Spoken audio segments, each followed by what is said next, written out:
How's everyone doing tonight? Welcome to the Strategy Room. You are here with the banker next door on this Saturday night, March 7th, 2026. I hope everyone is having a great night out there.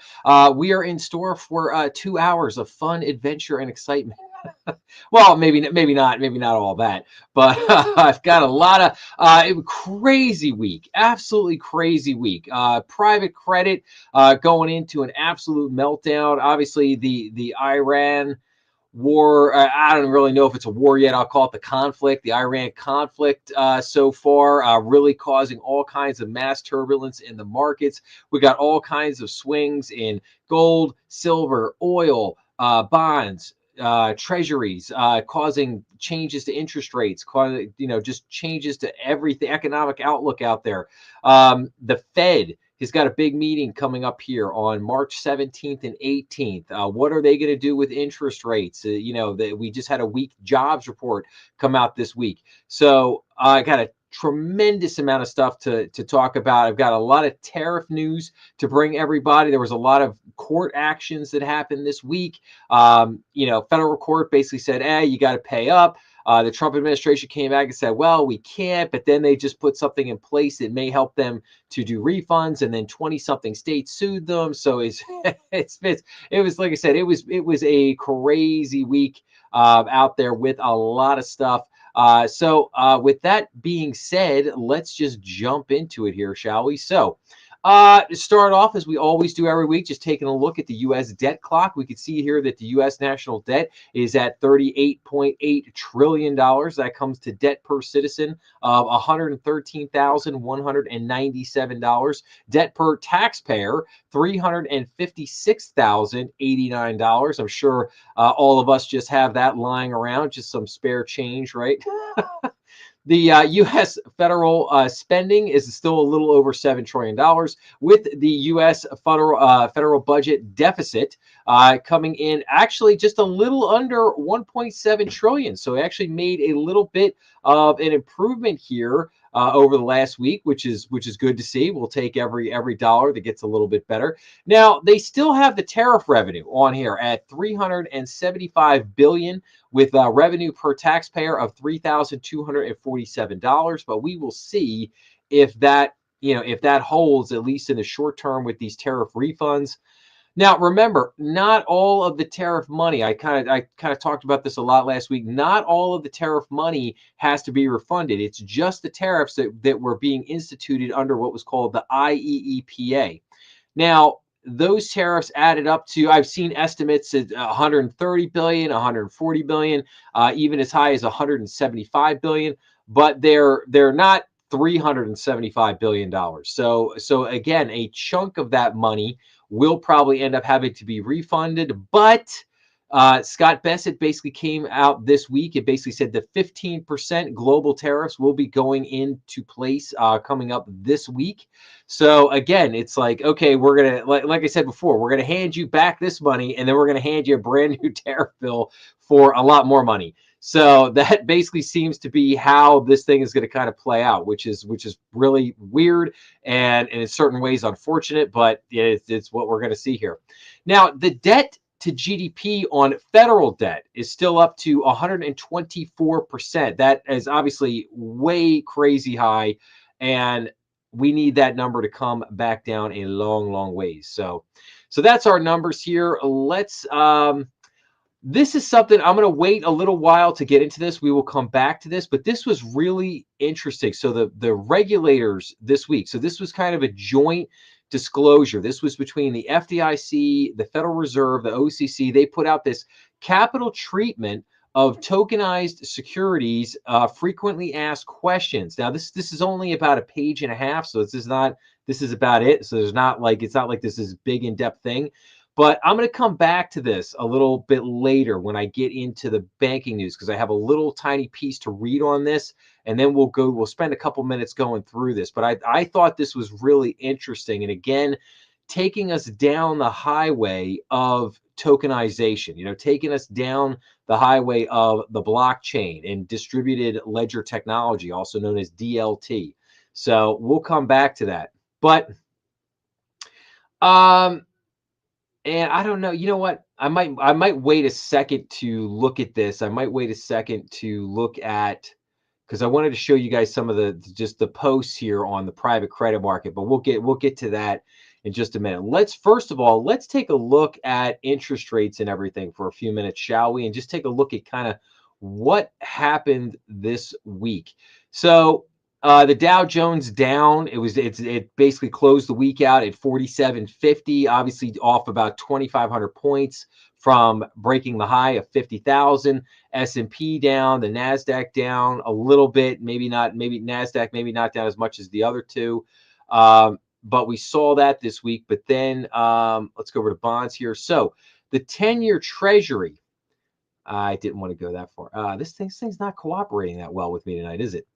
Okay, 10-year Treasury note here. Shoots up to 4.133. So we were sitting at 4% roughly last week, and then obviously all the Iran conflict kicked off. And so now we're seeing interest rates, especially on the 10-year Treasury, kick up. But pretty much everything across the board here kicked up a little bit over the last week. I mean, the 30-year bond had fallen down to about 4.6. Now it's back up to 4.766. The 7-year note is back up about 3.9. The 5-year about 3.7. 3-year about 3.5. I think you guys kind of get the gist there. But everything back up a little bit this week because of the conflict. Now, why was that so? So let's go over to commodities for a second here. So we could see, you could see from the chart right here.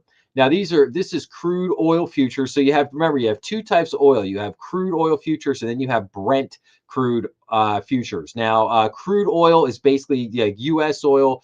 Brent futures is basically, Europe, effectively the cost of oil coming from Europe. So, but you could just see here from these charts on the two types of oil here. And man, just like straight up, that's the one day. That's just the one day. But, crude oil is sitting at $91.27, whereas Brent is sitting at $93.32. And I don't think that there is any doubt that oil is going to go up over $100. And we haven't seen oil up over $100 in a few years here. And so that will be, let me see here. If we go back a year, going back to January 5th of last year, we were even in January of last year, we're at $57 a barrel. And you can see here now we're basically getting up. Oh, sorry, that was year to date. So this was 1 year ago. Yeah, even 1 year ago, we were at basically $67 a barrel. And now you can see, we're well over 90. I don't see that coming down. I think, like I said, in the next week or so, that is definitely going to spike up over $100. A lot is going to depend on what happens here with this Iran conflict. Is this going to drag on? If this drags on, I do not like where this is ultimately going to go economically. This is going to put a lot of pressure on interest rates. It's going to put a lot of pressure on these commodities here, oil, gold, silver. Eventually, gold and silver may, believe it or not, in the short term, like you can see here, silver futures were hovering around 84, but you could see that they kind of dipped down a little bit. They kind of went up from 113. Came back down, but that was over the year ago. But let's just look at the 5 days. So like you can see 5 day here that silver futures actually came down a little bit, and then gold futures actually did the same. So in the short run, gold and silver futures will be down a little bit, but I believe in the long run you will see them continue to elevate. You'll see them continue to go back up. Gas futures, look, futures really jumping here. Copper futures coming down a little bit here, but again, like I said, I don't like if this ends up, they're saying right now that the Iran conflict here, could escalate, and this could go into September. I don't know how you really sit there and say, well, I don't know how you call that at this moment and say, oh, well, it's gonna last for 2 weeks, or it'll last for 2 months, or it's gonna go into September. I don't really know how you make that prediction and say how things are going to go here, because I think there's a lot of politics there that have to play out. But in the meantime, this is going to cause a lot of instability, a lot of uncertainty in the market, which is not good. Obviously, not good at all. Now, I think the biggest impact though is on these oil futures. Like the oil futures, like I said, my prediction, you're gonna see these spike over $100 here within. And I think this week, maybe might not hit it this week, or it might hit it this week and come back down a little bit. But I would definitely say in the next 2 weeks that the crude oil futures and the Brent crude are going to be over $100 a share, $100 a share there for the futures. So we'll see. Again, not great, not great, because it's gonna drive up, it's gonna drive up all of our gas prices at the pump, right? Now, bonds here. Let's come back to this for just a second. Now, this will be kind of interesting as to see whether or not this goes up. Like, I think there's a chance here that the 10-year could jump up to 4.2, maybe even 4.3, just depending on how bad this gets or how long it drags out. But we'll see what happens there. But I would say this, I mean, having the 10-year jump up to 5.2 or 5.3 is really not the end of the world. If the 10-year was going to jump up to 4.5 or 4.6 or 4.7, I would be like, wow, man, this is a problem. This is a huge, huge problem. Like this is not going to be good. But we're not seeing that just yet. And again, not, definitely seeing an uptick, but not like a massive jump that would be really startling or really alarming, if that kind of puts it in context for people. So again, we are seeing things jump because of the uncertainty here. The Strait of Hormuz, if I'm saying that right. And I'm going to get to that. I'm going to get to this Strait there. We're going to talk about that a little bit later when I get into some of the tariff news and the tariff things going on. But let's take a look at mortgage rates here for just a second. Let's go to Yahoo Finance, and these are mortgage rates as of today. So mortgage and refinance interest rates as of March 7th, 2026. Rates rise as bond yields surge. No surprise there. So mortgage rates have risen as the bond market digested developments in the Middle East. Higher oil prices sparked fears of inflation and bond yields surged. According to the Zillow Lender Marketplace, the current 30-year fixed rate mortgage is at 5.98%, up 17 basis points from last weekend. The 15-year fixed rate is up 18 basis points to 5.5%. And if we go down here, today's mortgage rates, so again, the 30-year is at 5.98, 20-year 5.9, 15-year at 5.5, 5-1-year ARM at 5.96. Again, still really good. I think as long as the rates are hanging out at either 6%, just a hair below 6%, a little bit below 6%, like that's okay. Like that's okay for the moment. We can all, like I said, we can all live with that. What we don't want to see is we don't want to see bond yields spike up and then that drives the 30-year mortgage back up to 6.5%, 7%. Like that's what absolutely we do not want to see. But right now, like I said, right now we're not hitting the panic button. Things did jump up a little bit this week, but it's not the end of the world. It's okay. We're still holding in a good, I'll put it this way, we're still holding in a good range, but there's a huge but. There certainly is cause for concern on the horizon, depending on how everything over there in the Middle East plays out. Like I would think something like this for a second. If this goes on for another couple months, it won't be the end of the world. And by the time, so again, if this goes on through March and April, by the time you get to May and June and everything, if this kind of ends, it's okay. It's not the end of the world. Things will move on. Everything will kind of continue to flow as normal, and things will kind of just go back to the regular news cycle, whatever. If this becomes protracted, and God forbid, U.S. troops actually enter Iran, I don't want to say all bets are off, but yeah, things could go very sideways in the markets. It could go very sideways, especially if, like I said, God forbid, you get boots on the ground there, troops start going in, American soldiers start dying. That's going to be. I'm trying hard not to think. I have to talk about it, but I'm trying really hard not to think about it. So again, that's just kind of my 2-second take there on what may or may not go down with that. Now, Okay, that being said, we're going to get into a couple of big things happened this week. Not just the jobs report here, but President Trump had the big summit with the tech leaders where they basically pledged to pay for their own energy production this week. So we're going to talk about that here in a minute. I had, based on this jobs report, there were a number of Fed presidents that were out, kind of talking about, well, what could happen here at the next Fed meeting coming up here on March 17th and 18th, as far as interest rates going one way or the other. And there is definitely a dueling narrative that we've been in. The dueling narrative has been out there for 6 to 8 months, but it's definitely, I would say, becoming a little bit more pronounced right now. And that is, you have the one side saying, oh, we got the weak jobs report, so therefore we need to cut rates. We need to cut rates down. But then you've got the other side, they're saying, wait a minute, inflation is still elevated. It's well above our 2% target. It's still hanging out around 3%.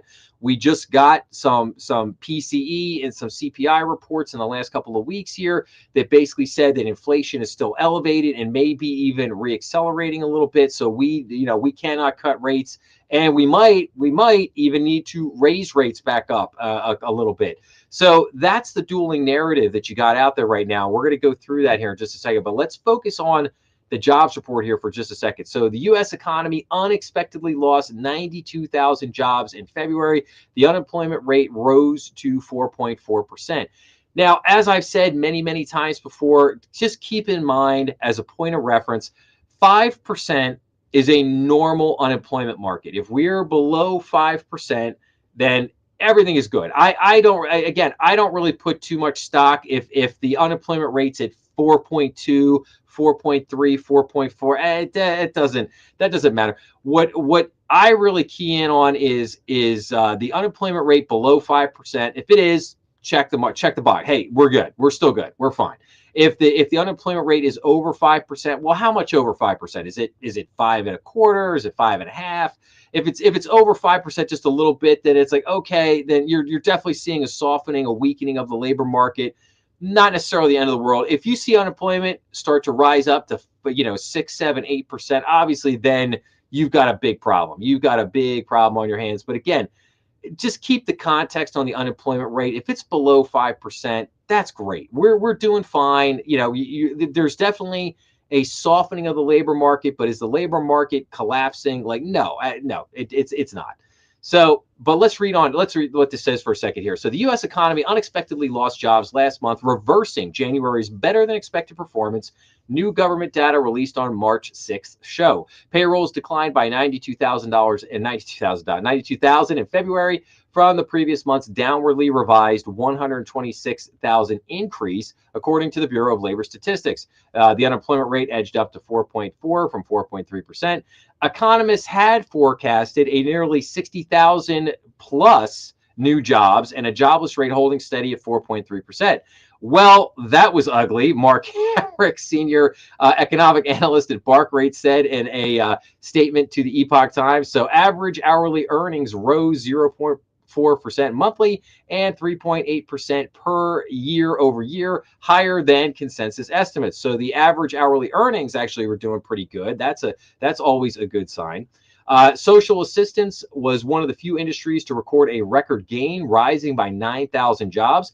Healthcare, which had been the backbone of unemployment gains over the past several months, actually lost 28,000 jobs after a spike of 77,000 in January. Strike activity at Kaiser Permanente in California and Hawaii led to a 37,000 position drop in physicians' offices.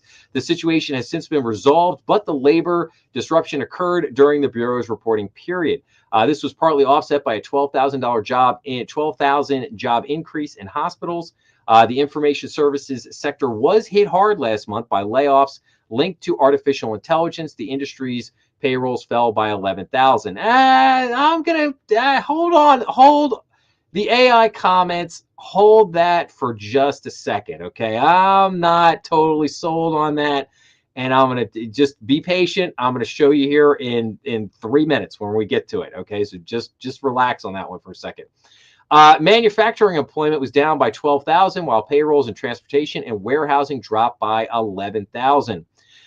Federal government employment maintained its downward trajectory, falling by 10,000, fueled by the current administration's efforts to trim headcount. Since peaking in October of 2024, federal payrolls have fallen by 330,000. So the labor force participation rate dipped to 62%, the lowest since December of 2021.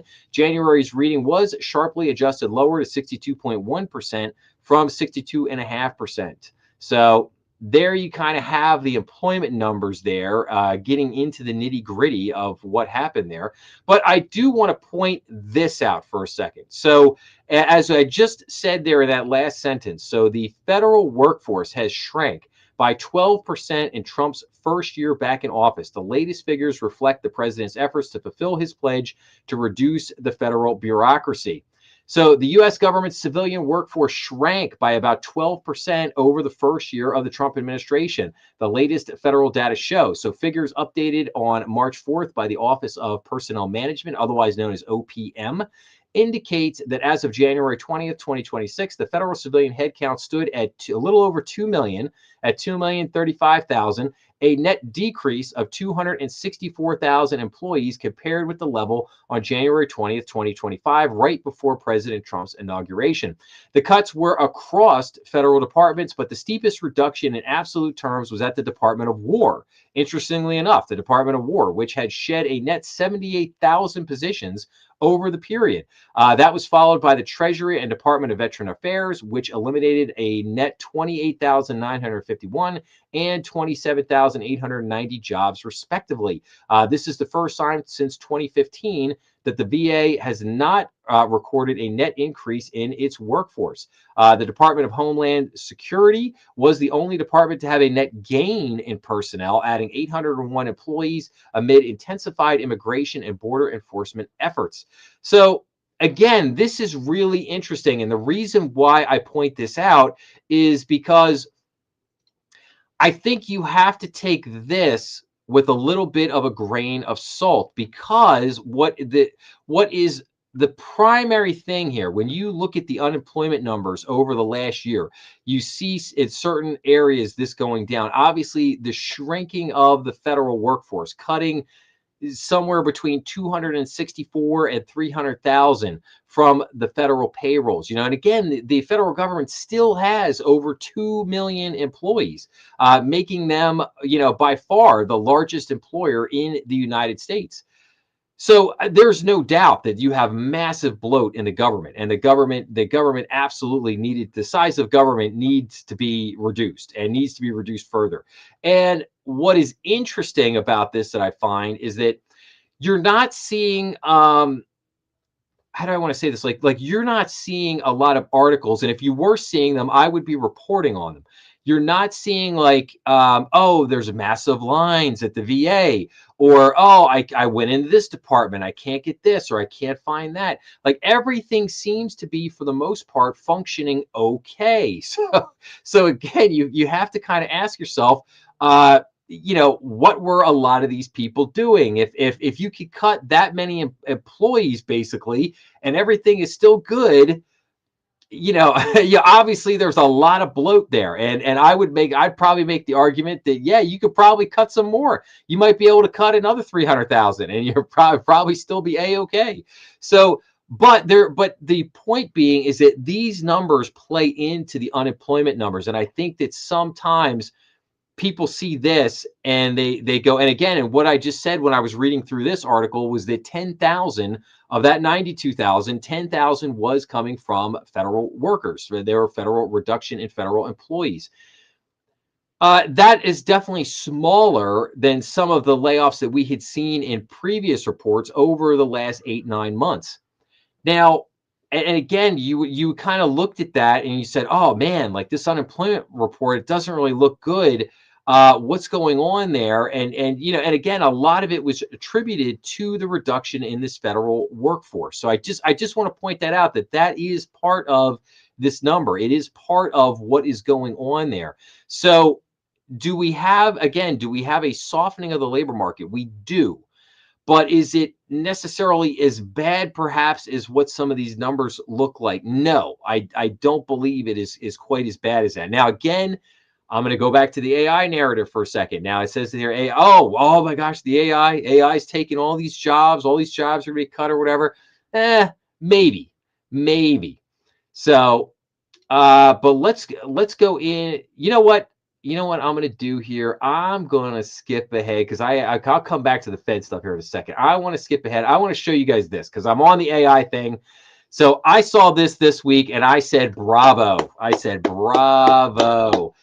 Jack Dorsey blamed AI for Block's massive layoffs. Skeptics aren't buying it. You guessed, skeptic right here, skeptic right here. So Block, the owner of payment apps, Bitcoin and music streaming, grew its workforce to nearly 13,000 during the pandemic. Yeah, he ballooned his workforce during the pandemic.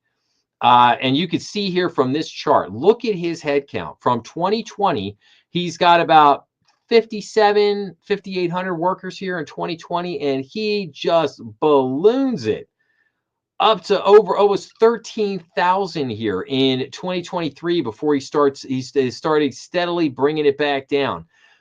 Now, again, I think this is symptomatic of Silicon Valley itself. Like you saw every company in Silicon Valley do this. You saw Meta do it. You saw Amazon do it. You saw Microsoft do it. They all went nuts right after the pandemic. They went on this hiring binge for 3 years, and they just hired way too many people. I mean, he did not need 13,000 people to run this business. He did not need it. I don't know why. I don't know why they did it. I don't know why they went hog wild and hired all those people, but they did not need it. And obviously obviously at the end of 23 here, it was kind of like, oh man, like we hired way too many people. And it gets back to I'm sure people saw it. People saw all this. You had there at the end. I remember in 23.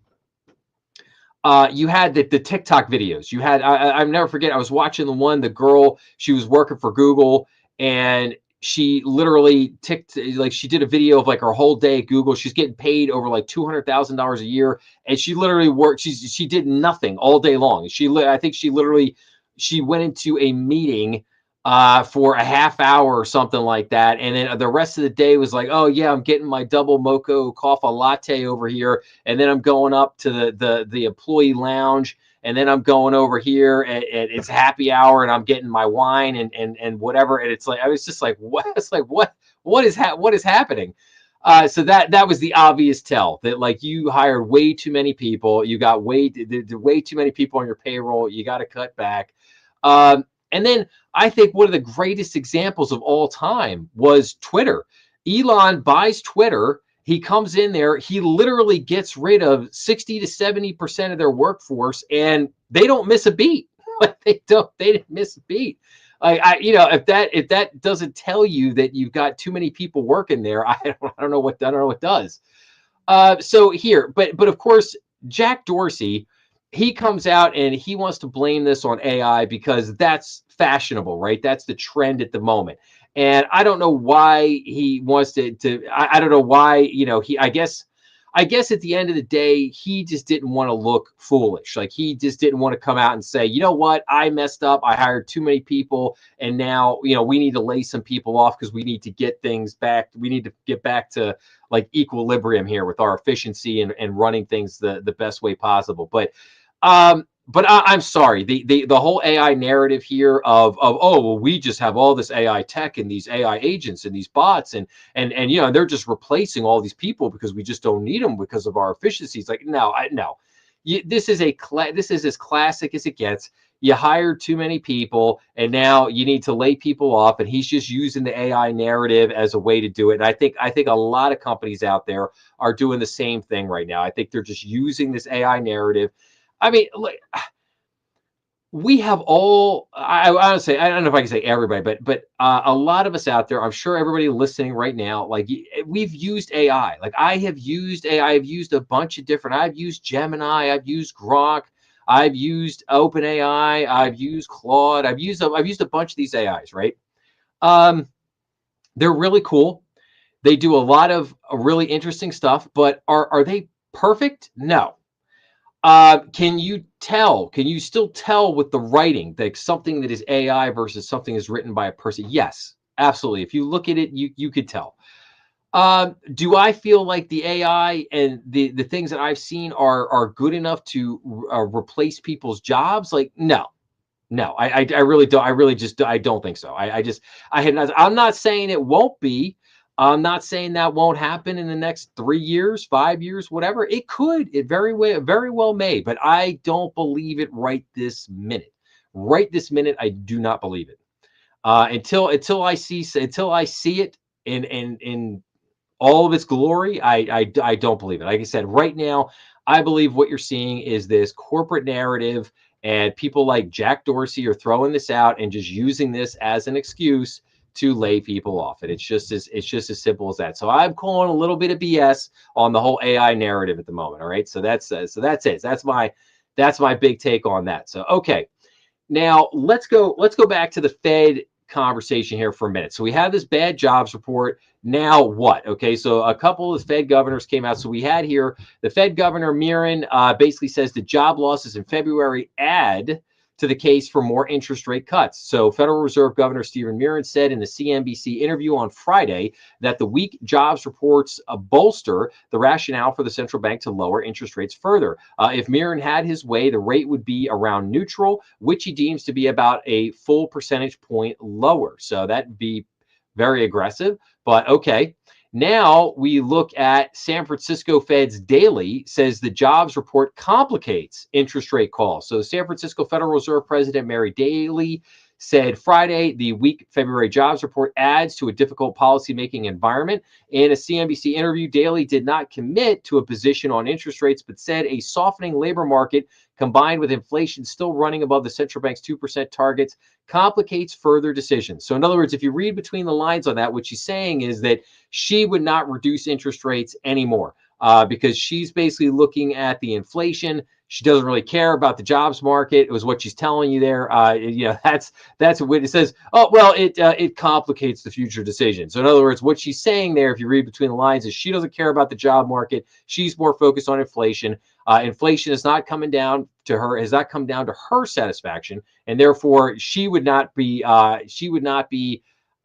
open to basically looking to reduce rates even further. So, and then we get to this. So we get to Fed's William. Now, William is the head of the New York Federal Reserve. So the Fed's William says cooling inflation could allow for future rate cuts. So the New York Fed president forecasts steady economic conditions this year with moderate economic growth and declining unemployment and inflation. So the Fed's Williams here, he basically sees moderate economic growth. He sees declining unemployment and inflation. So he sees inflation beginning to come down throughout the rest of the year. So recent interest rate cuts have left monetary policy well calibrated, but cooler inflation could allow for more easing in the future, New York Fed President John Williams said on Tuesday. Speaking at a financial conference in Washington, Williams outlined a forecast of steady economic conditions this year with moderate economic growth and declining unemployment and inflation. He said that at 3.5 to 3.75, the Fed's current rate target is appropriate for now, but indicated that if price increases cools, he could support additional cuts. If inflation follows the path I expect, further reductions in the federal funds rate will eventually be warranted to prevent monetary policy from inadvertently becoming more restrictive, Williams said, according to a published text of his remarks. So again, we have, so John Williams here seems to be on board with basically saying that, yeah, if we see inflation continue to come down, I'm basically okay with further reducing rates. So where does that leave us then for right now, as in terms of right this minute? Like, so we've got the Fed meeting coming up in just 10 days here, March 17th, March 18th. Will they cut rates at the March meeting? My guess is they do not. My guess is that they basically come out and they hold steady and say, you know what? We saw the inflation, we saw the PCE and the CPI numbers, we saw them creep up a little bit. Yeah, so we're not, I mean, we definitely saw the bad jobs report in February, but I think you can make certain excuses for the jobs report in February. Like, in other words, you could say, oh, well, that was the winter, and we got hit with a bad winter storm. And and as we alluded to in the article we read a couple of minutes ago, oh, well, there was this strike or that thing happened that caused some jobs to temporarily go away for a little bit. So I think what they're going to say is that, we need more data. We need more data. We need to continue to monitor the situation. We would like to, I'm sure they're going to say something to the effects of like, yeah, we'd like to see the March employment report, the April employment report, and see, where do things go there. I will say this, that with the decline in unemployment for February, I believe that is now negative numbers for 3 of the last 4 months with the jobs report. So if that continues to go in that direction, like if you see another 2 months of negative unemployment, I think even with the inflation still a little bit elevated, I think it will get very difficult for the Federal Reserve to sit there and basically say like, yeah, we're not going to further reduce rates, because it's basically like, hey, look, the unemployment market is really cooling and could be taking us toward a recessionary type level. And what are we gonna do here? Even though, and again, and I'm not saying that a lot of them are gonna like it. Some of them might hold their nose and go along with it. But I'm just trying to paint a picture for what could play out here. But my guess is you are going to see a Fed. Again, part of it is playing into the fact that Jeremy Powell is on his last few months here.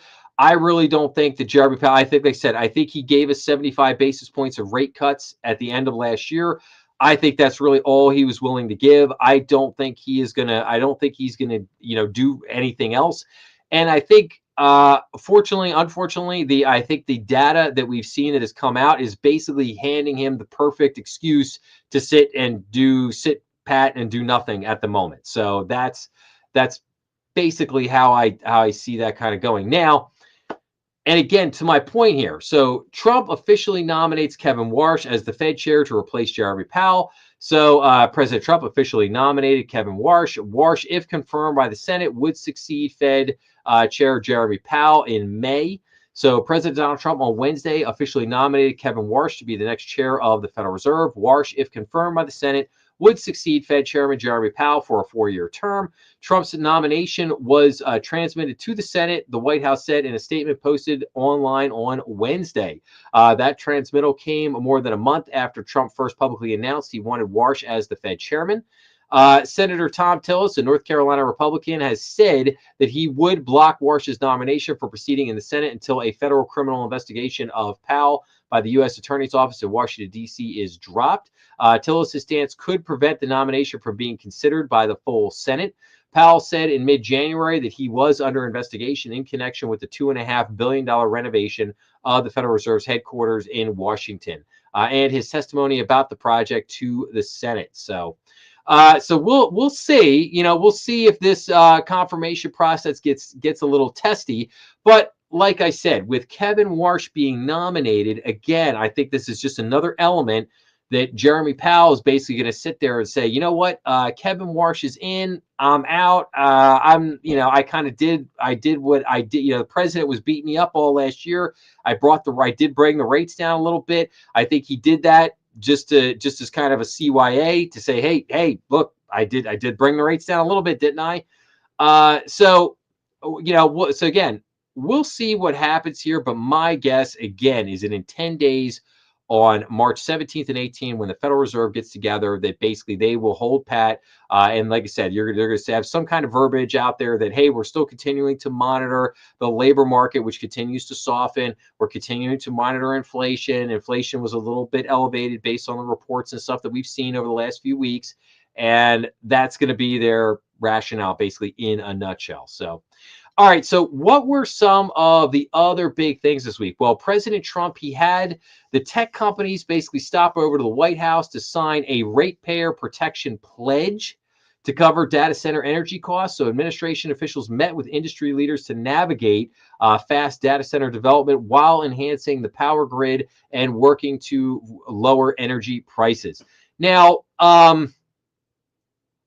I want to remind everybody here on this for just a second. This is a pledge. It's not a law. It's not an executive order. It's a pledge. Okay. The big tech giants and by the way, I would just remind everybody that all of these tech guys, both of these guys, all these guys sitting there with Trump in a room, they all hate Trump. Just so everybody understands the dynamic there. They don't like him. They hate him. They're all playing ball for the moment.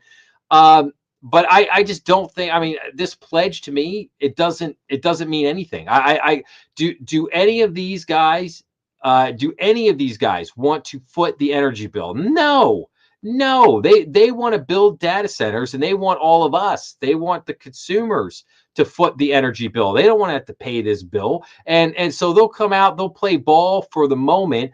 I think that in my mind, they will do everything they possibly can to wiggle their way out of having to pay these electric bills. Okay. And then as these data centers get built and they start siphoning off massive amounts of energy and our energy bills start going through the roof and people start losing it. Okay. Then and only then will basically lawmakers get their butt in gear and try to do something. I don't expect any kind of anything perfect out of the losers in DC, if you will. But they will. But yeah, again, this is how I think it's going to happen. I just don't put much stock in this whole pledge here. I just don't think they're going to honor it. I think we got representatives from Amazon, Google, Meta, Microsoft, OpenAI, Oracle, and XAI signed the agreement. This is a pledge that is going to be a very important pledge to the country and their companies. Also, Trump said participating companies agreed to pay for their own electricity generation infrastructure to power their data center operations while providing additional capacity to bolster the public's power supply. Basically, we're building massive amounts of electricity and you're not paying for it at all, Trump said. And the companies want to do it. Otherwise, they couldn't build. Companies will absorb all costs necessary, power delivery upgrades to accommodate data centers. Like I said, it's just the skeptic in me. It's the skeptic in me. I just don't buy it. But like I said, I wanted to put it out there because it was a big thing that happened this week. Okay, another big thing that happened this week. So Trump sides with crypto firms in trillion-dollar battle with banks over stablecoin yield. Now, this was very interesting how this played out because I have talked about this a lot in my crypto series. I mean, hopefully some people have maybe gone and checked out my crypto series that I've done. I've got about 30, I think I'm up to 36 installments now in the crypto series. But I've talked in that series. I cover everything crypto. I cover legislation. I cover what's this company doing. I cover all kinds of crypto fraud, interesting crypto stories, that kind of thing in the series. But I've talked a lot about the legislation, about the Genius Act, the Clarity Act, the Anti-CBDC Act, and what happened here is that the Genius Act already passed into law. They're basically, that was signed by President Trump last year. They're working on basically rolling out the kind of the nuts and bolts of how the Genius Act will work right now. The OCC, as a matter of fact, just put out their proposed Genius Act rule. So I have that. I'm still kind of working through it, but it's a 367 page long, this huge document. So it's taken me a little bit of time to look through that to see if there are any interesting things hidden under the hood, so to speak. But so that's the Genius Act. Then you have the Clarity Act. Now, the Clarity Act has hit this major impasse over the last couple months here because you had basically what the crypto industry wants is they want to be able to issue stablecoin that pays the customer. Like, so in other words, you go out, you buy I don't know. I'll say you buy $10,000 worth of stablecoin. You've got it sitting in your digital wallet or maybe your bank wallet, however you want to say that. We'll say bank wallet. Say you have your $10,000 in stablecoin sitting in a bank wallet. Well, they meaning the crypto industry, crypto players, they want you to be able to earn interest on that, hey, yeah, absolutely. If I'm going to have this stable coin, right, why shouldn't I be making some money off of it, right? So that seems perfectly logical. The problem is that the Treasury, the US Treasury, they put out a report at the end of March, beginning of April of last year that basically said that if we enact the stable coins could basically suck 20 to 30% of all the deposits that are in US banks right now could get sucked out into stable coins. Now, there are approximately 19 point something billion dollars in total bank deposits sitting in banks right now. So, again, you're talking about trillions of dollars being sucked out of the banking system and basically being put into stablecoin. Now, that gets really weird for banks because, again, your customer might have a digital wallet that might have the stablecoin in it, but is that really on the bank's balance sheet, or is the bank just acting as a custodian, like acting in like a custodial capacity there with the stablecoin? I think it could be that they're just acting as a custodian, and that is not actual like deposits, or could be considered actual deposits on their balance sheet. And if that happens, that is a huge problem because, as I've explained many times here on the podcast and in many episodes I've done, deposits are the lifeblood for every bank in this country. If banks don't have deposits, they cannot lend money. That's how the system works. That's how fractional reserve banking works. You have to have deposits come in. Banks hold percentage of capital back, but then they are then able to lend the money out. And they lend the money out to try to make interest. They try to develop a spread versus the interest they're paying on deposits versus the interest they're receiving for loans. And that spread is what generates and creates the profit for the bank. So that's in a nutshell. That's an oversimplification, but in a nutshell, that's how it works. But if you lose those deposits, then banks are not able to lend as much money. That means banks get very picky then about the loans that they make. And that hurts the bank's profitability, because obviously if lending decreases, then profitability decreases, and it's like a domino effect. It just goes boom, boom, boom, boom, boom. So that's the big issue for the banking industry right now. Banks are basically scared that if the stable coins come in, they could siphon all these deposits out the door, and that's a big problem. Now, the crypto industry pushes back and basically says, well, wait a minute, hang on. Isn't it only fair that we pay either an interest or like a reward or something annually? Like we give the customer something, right? And that would make sense. It's like, yeah, why wouldn't you do that? But the banks basically don't want that. They're like, nope. If you want to buy stablecoin, you can buy stablecoin, but there's not going to be any reward. There's not going to be any gifts. There's not going to be any interest. There's not going to be anything on that. And so that's where the two sides have basically come at this big impasse. Now, Scott Bessent, the Treasury Secretary, he came out last week and basically said, listen, I'm siding with the banks here. Like, I'm not going to do anything that would harm the banking system. So it's really interesting that Scott Bessent said that last week, but then Trump comes out this week and basically says, Trump sides with the crypto firms in the $1 trillion battle with banks over the stablecoin yield. So it's like, well, wait a minute, we've definitely got some people that aren't on the same page here. So President Donald Trump has thrown his support behind crypto firms in their high stakes battle with U.S. banks over whether they can offer interest-like returns on stablecoins. Trump, in a social media post late Tuesday, ratcheted up pressure on banks to relent on the stablecoin yield issue. The Genius Act is being threatened and undermined by the banks, and that is unacceptable. Trump said in his post, they need to make a good deal with the crypto industry because that's what's in the best interest of the American people. The president, whose family has interest in the crypto industry, has hosted a series of White House meetings between the two sides in hopes of brokering a deal, but the banks haven't relented. So, and it's actually not the Genius Act that's being threatened. Like I said, this is a fight over the Clarity Act. That really doesn't have anything to do with the Genius Act as far as what's happening. This is, like I said, this is all a fight over the Clarity Act, because the Clarity Act is really what dictates how banks are going to use stablecoin, how it's going to be held, what they're going to do with it, what rewards you can or can't get on it. That's all clarified in the Clarity Act. And as I've said before, the House last year passed these three crypto bills: the Genius Act, the Clarity Act, the anti-CBDC Bank, Central Bank Digital Currency Act.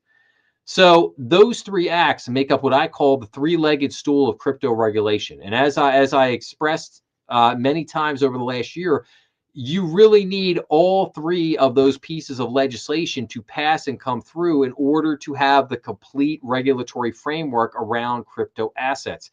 And if we don't get those three bills in place, you're not going to have a solid regulatory framework. You're going to have in some ways this kind of bastardized regulatory framework that's not going to work very well, and it's going to cause a lot. I believe in the short run, it could cause a lot of issues, and banks might actually give a lot of pushback after the fact, saying, something to the effect of like, well, I don't really care that the Genius Act and the Clarity Act passed. Like, we're not getting into crypto, or we're not going to do this, or we're not going to do that because they don't like this or don't like that. I could, again, depending on how some of this plays out, I could see a little bit of that happening. So, but again, we'll keep an eye on this. We'll see what happens there. Now, I will point this one thing out. So if we go to cryptos here for a second, so we can see that like Bitcoin did get a bump. So we saw on March 4th, Trump kind of comes out and makes this announcement. So Bitcoin did jump up to like about 74,000. It kind of popped back up here, 73, and then it kind of tumbled back down the rest of the week. So I think Trump coming out and throwing his support there behind the crypto, it caused a bump, at least for a day or so, in Bitcoin, like I said, which jumped from about 68,000 up to about 74, but then has trailed back down afterwards. So that little sugar high that they got from Trump's comments basically faded off as the reality set in that, like, okay, it's great that Trump threw his support behind this. It came out here, but that's not really resolving any of the issues at hand, at least not for the moment. So, okay,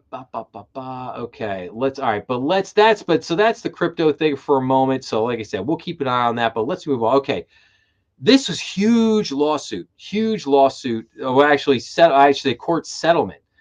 So Vanguard, the world's second largest fund manager, settles coal lawsuit with states. This is going to send shockwaves through the entire ESG complex, a Texas official said. So the long-standing movement to compel corporations to pursue climate and social justice goals faced a significant setback with the February 26th settlement by Vanguard, the world's second largest asset manager, of a lawsuit by 11 state attorney generals that alleged illegal collusion against the coal industry. Since its origins within the United Nations in 2004, the environmental, social, and governance, the ESG industry, has risen to become a powerful tool to influence corporate behavior, often with the support of institutional asset managers that were dominant shareholders in many, if not most, S&P 500 companies. The lawsuit being brought by conservative state attorney generals charged the big three asset managers, BlackRock, Vanguard, and State Street, with conspiring to artificially constrict the market for coal through anti-competitive trade practices, according to a statement from Office of Texas Attorney General Ken Paxton, who led the effort. It is going to send shockwaves through the entire ESG complex, Brent Webster, Texas Assistant Attorney General, told reporters at a press conference. The lawsuit alleges that the three firms acted in unison, acquiring substantial stock holdings in publicly held coal companies in the United States and using their influence to pressure the companies to cut production, driving up utility bills for consumers. It states that these actions are illegal under the 1914 Clayton Antitrust Act, which prohibits buying stock for the purposes of reducing competition, and the 1890 Sherman Antitrust Act and state antitrust laws that prohibit collusion. So allegations of ideological arm twisting. So the plaintiffs charge that these asset managers were able to pressure companies to comply with global emissions reduction goals, both through private meetings with corporate leaders and by voting the shares they controlled on behalf of investors whose money they managed. They all agreed that when they would have those corporate engagements, when they would vote up or down on people's compensation and whether their boards were reelected, they would use whether the companies were hitting those targets as part of the metrics for how they make those voting determinations, Webster said. And so it sent a message to corporate America that this was one of the objectives you needed to undertake if you were going to keep your job. The plaintiffs in the lawsuit are the states of Texas, Alabama, Arkansas, Indiana, Iowa, Kansas, Missouri, Montana, Nebraska, West Virginia, and Wyoming. The big three rose to prominence because of their offerings of so-called passive index funds, in which, rather than buying individual stocks, investors gain exposure to all the companies in a stated index, such as the S&P 500 index of the largest 500 publicly traded companies. As the ESG movement gained momentum over the past decade, many asset managers joined global climate clubs, such as the UN-sponsored Net Zero Asset Managers Initiative and Climate Action 100, which often featured commitments that members would work to reduce carbon dioxide emissions across their portfolios. Coal companies, typically the largest carbon dioxide emitters, were often a primary target, despite their role as providers of an abundant, reliable, and affordable power source. And then he goes on to say, like, reactions to the suit. So regarding the settlement, Vanguard stated, Vanguard has a singular purpose of helping more than 50 million people and their families achieve their financial goals. We've reached a resolution to put this matter behind us, a resolution that reaffirms our longstanding practices and standards and the passive nature of our index funds. In order to let customers choose how their shares are voted, Vanguard began offering its Investor Choice program in 2023, by which investors in its index funds can select proxy voting options that align with their preferences. State Street Investment Management has rejected the plaintiffs' claims. The lawsuit remains baseless and without merit, a spokesperson for State Street told the Epoch Times. There was not and is not any collusion here aimed at coal prices. BlackRock declined to comment for this article. So the lawsuit is pivotal because it is one of the first successful legal actions against the halo exception to colluding against the consumer. Will Hild, executive director of Consumers Research, told reporters at the press conference, many fund managers or corporate executives believed that they were exempt from America's antitrust laws if their actions supported what they consider to be worthy causes, he said.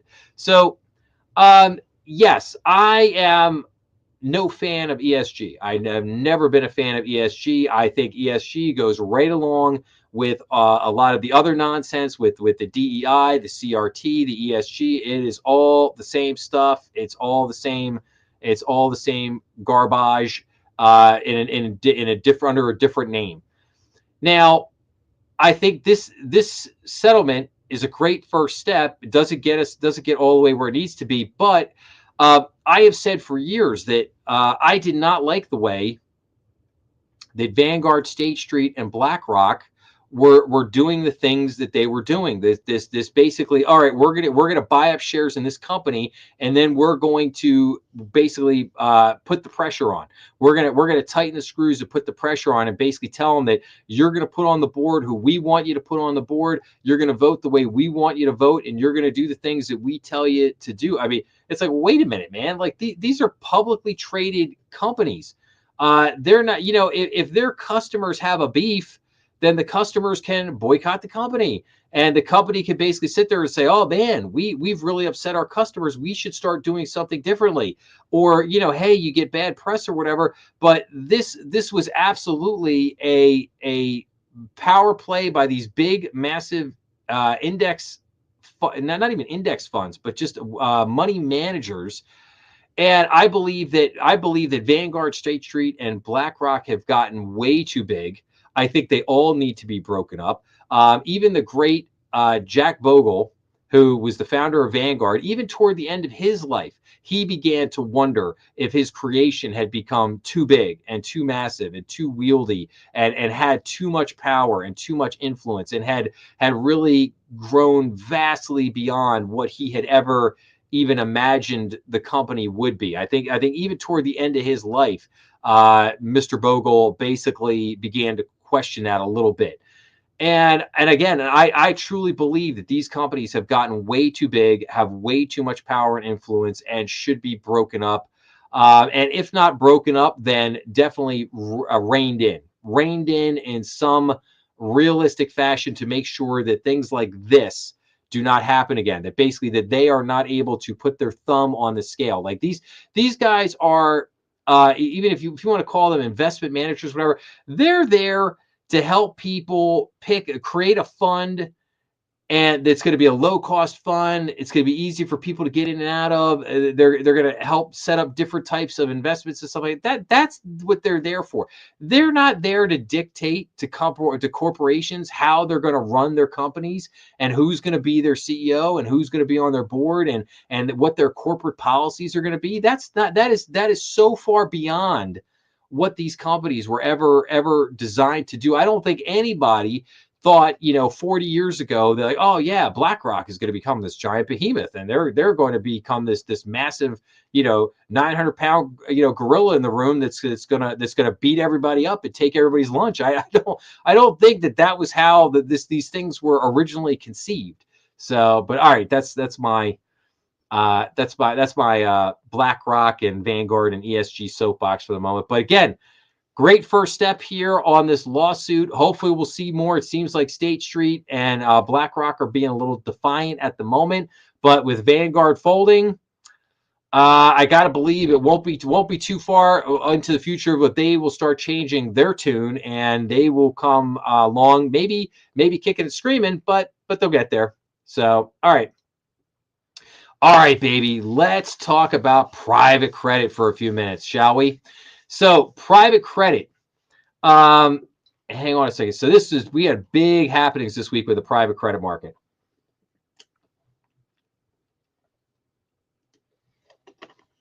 All right. So first up, we had here on March 3rd to basically start the week, you had Blackstone's Gray, the president, John Gray. He basically comes out and says, whoa, this is just all this talk around private credit. This is just noise. This is just market noise. And the market noise fueled record redemptions from the world's largest private credit fund. So Blackstone president John Gray defended the quality of loans within the firm's flagship private credit fund after investors are concerned as their concerns in the sector are basically growing.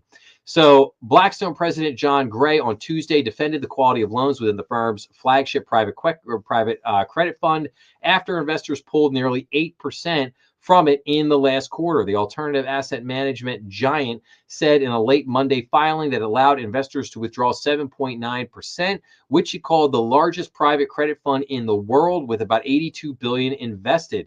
Blackstone did so in part by allowing the firm's own investors to plow $150 million into the fund. The move sparked a sell-off in Blackstone shares, which fell as much as about 8.5% in the morning trading Tuesday, as well as in other private credit peers. When you think about credit quality, the 400 plus borrowers here, they had 10% EBITDA growth last year. Gray told CNBC's David Faber, using a term referring to the company's financial performance. So when we look at this, we feel pretty darn good. So, but instead of calming markets, recent moves by alternative asset managers to allow investors to cash out of funds have only added to jitters around private credit and loans to the software industry. Last month, the storm intensified when Blue Owl said it found buyers for $1.4 billion of its loans, in part to help cash out 30% of an embattled credit fund. So we have that, and then we have this. So Blackstone played down private credit risks. Now it's been hit. So outflows topped inflows at the investment firm's $82 billion fund aimed at wealthy individuals for the first time ever. So, and again, this article says kind of the same thing. That, hey, look, they let the 7.9% of redemptions go through. The fund took a hit, their stock took a hit, but basically this isn't going so hot. Individual investors had already been heading for the exits of other private credit funds. Private fund managers, including Blackstone, Apollo Management, and Blue Owl, have blamed fear-mongering about a recent spat of corporate bankruptcies like that of automotive supplier First Brands for the surge of withdrawals. Analysts say individual investors are simply more prone to sell out when an asset class underperforms expectations. And then he goes on to say, private credit is healthy, whatever. Like, okay. Not so much. And then we got this. Now, this should have been on the front page of everything the last 2 days, but it was not. And this was buried, and I think it was intentionally buried. I think BlackRock, called up CNBC and the Wall Street Journal and were like, "Yo, man, yeah, we you can write the article, but that better be buried on page 5 of the paper, okay? I don't want to see this on the front page, like no doubt." So BlackRock sticks to redemption minimum on credit funds, sends shares lower. So the fund says it wouldn't buy back more than 5% from investors. Rival Blackstone, facing a similar situation, takes the opposite stance. So BlackRock limited withdrawals for the first time from one of its flagship private credit funds, marking the latest sign of investor discomfort with the health of the debt markets. Shares of BlackRock, the world's largest asset manager, fell 7.2% to the lowest level since May. HPS Corporate Lending Fund, a business development company that doesn't trade on an exchange, said Friday it would stick to its plan to buy back up to 5% of the fund's shares, the minimum amount it agreed to in a given quarter. The decision mattered this quarter because the fund, known by its ticker HLEND, had received requests to redeem 9.3% of its shares, according to a letter of BlackRock, which is helmed by Chief Executive Larry Fink, sent to investors on Friday. In the fund's 4-year history, it was the first quarter in which withdrawal requests exceeded 5%. And we could see from this chart the share performance here of BlackRock, Blackstone, and Blue Owl. Now, obviously, Blackstone's down here over 25%. They're down 27.8%. Blue Owl is down 33.7%. I think Blue Owl is in probably serious trouble at the moment. And now we see BlackRock's down 10%, but these companies are taking a beating. And then let me just see if they did not have the KKR stock price here in this one, but basically BlackRock is holding these redemptions though at 5%. Like, so they got the 5% redemptions, and they're basically sitting there saying, nope, that's it. We're not letting any more out. Blackstone has allowed it, but at some point, I guarantee you, Blackstone will cut people off just as BlackRock has. Now, obviously, BlackRock is way, way bigger than Blackstone, and BlackRock has a lot more weight to throw around. So obviously, they can kind of afford to do this kind of stuff. But again, they're basically saying like, no, we let 5% withdraw, and now we're done. We're good. We're good. We're capping it. So then we get this. Private credit pressures mount as BlackRock limits client redemptions. Market watchers and policymakers wonder if trouble is brewing in the $2 trillion private credit market. Yes, you could say that. You could say that. BlackRock, the world's largest asset manager, said on March 6th that it has restricted withdrawals from a major debt fund aimed at a wave of client redemption requests. Investors have been seeking to recover their funds from BlackRock's $26 billion corporate lending fund. This investment vehicle extends direct loans to private, mid, and large-sized companies and offers investors higher yields than conventional corporate bonds and treasury securities. Now, what this really is, a lot of this is lending to what's called NDFIs, non-depository financial institutions, and then those NDFIs lend money to other companies. It's a chain link. I did an episode this week. I'll talk about this in a few minutes when I cover the episodes that I put out this week. But I covered a whole FDIC report on bank lending to NDFIs, which was quite fascinating. Got a lot of positive feedback. A lot of people were very interested in that report. But shares of BlackRock fell 7% over the past several months. Mounting concerns surrounding liquidity and lending standards have plagued the $2 trillion private credit market. While the non-bank lending sector, the NDFIs, have typically been a reserve for wealthy individuals and firms, it has opened to retail investors, but uncertainty in the industry is causing anxiety. Yes, understand something. Wall Street's final play is always to pass the buck to the retail investors. Okay, I want everybody to always remember that.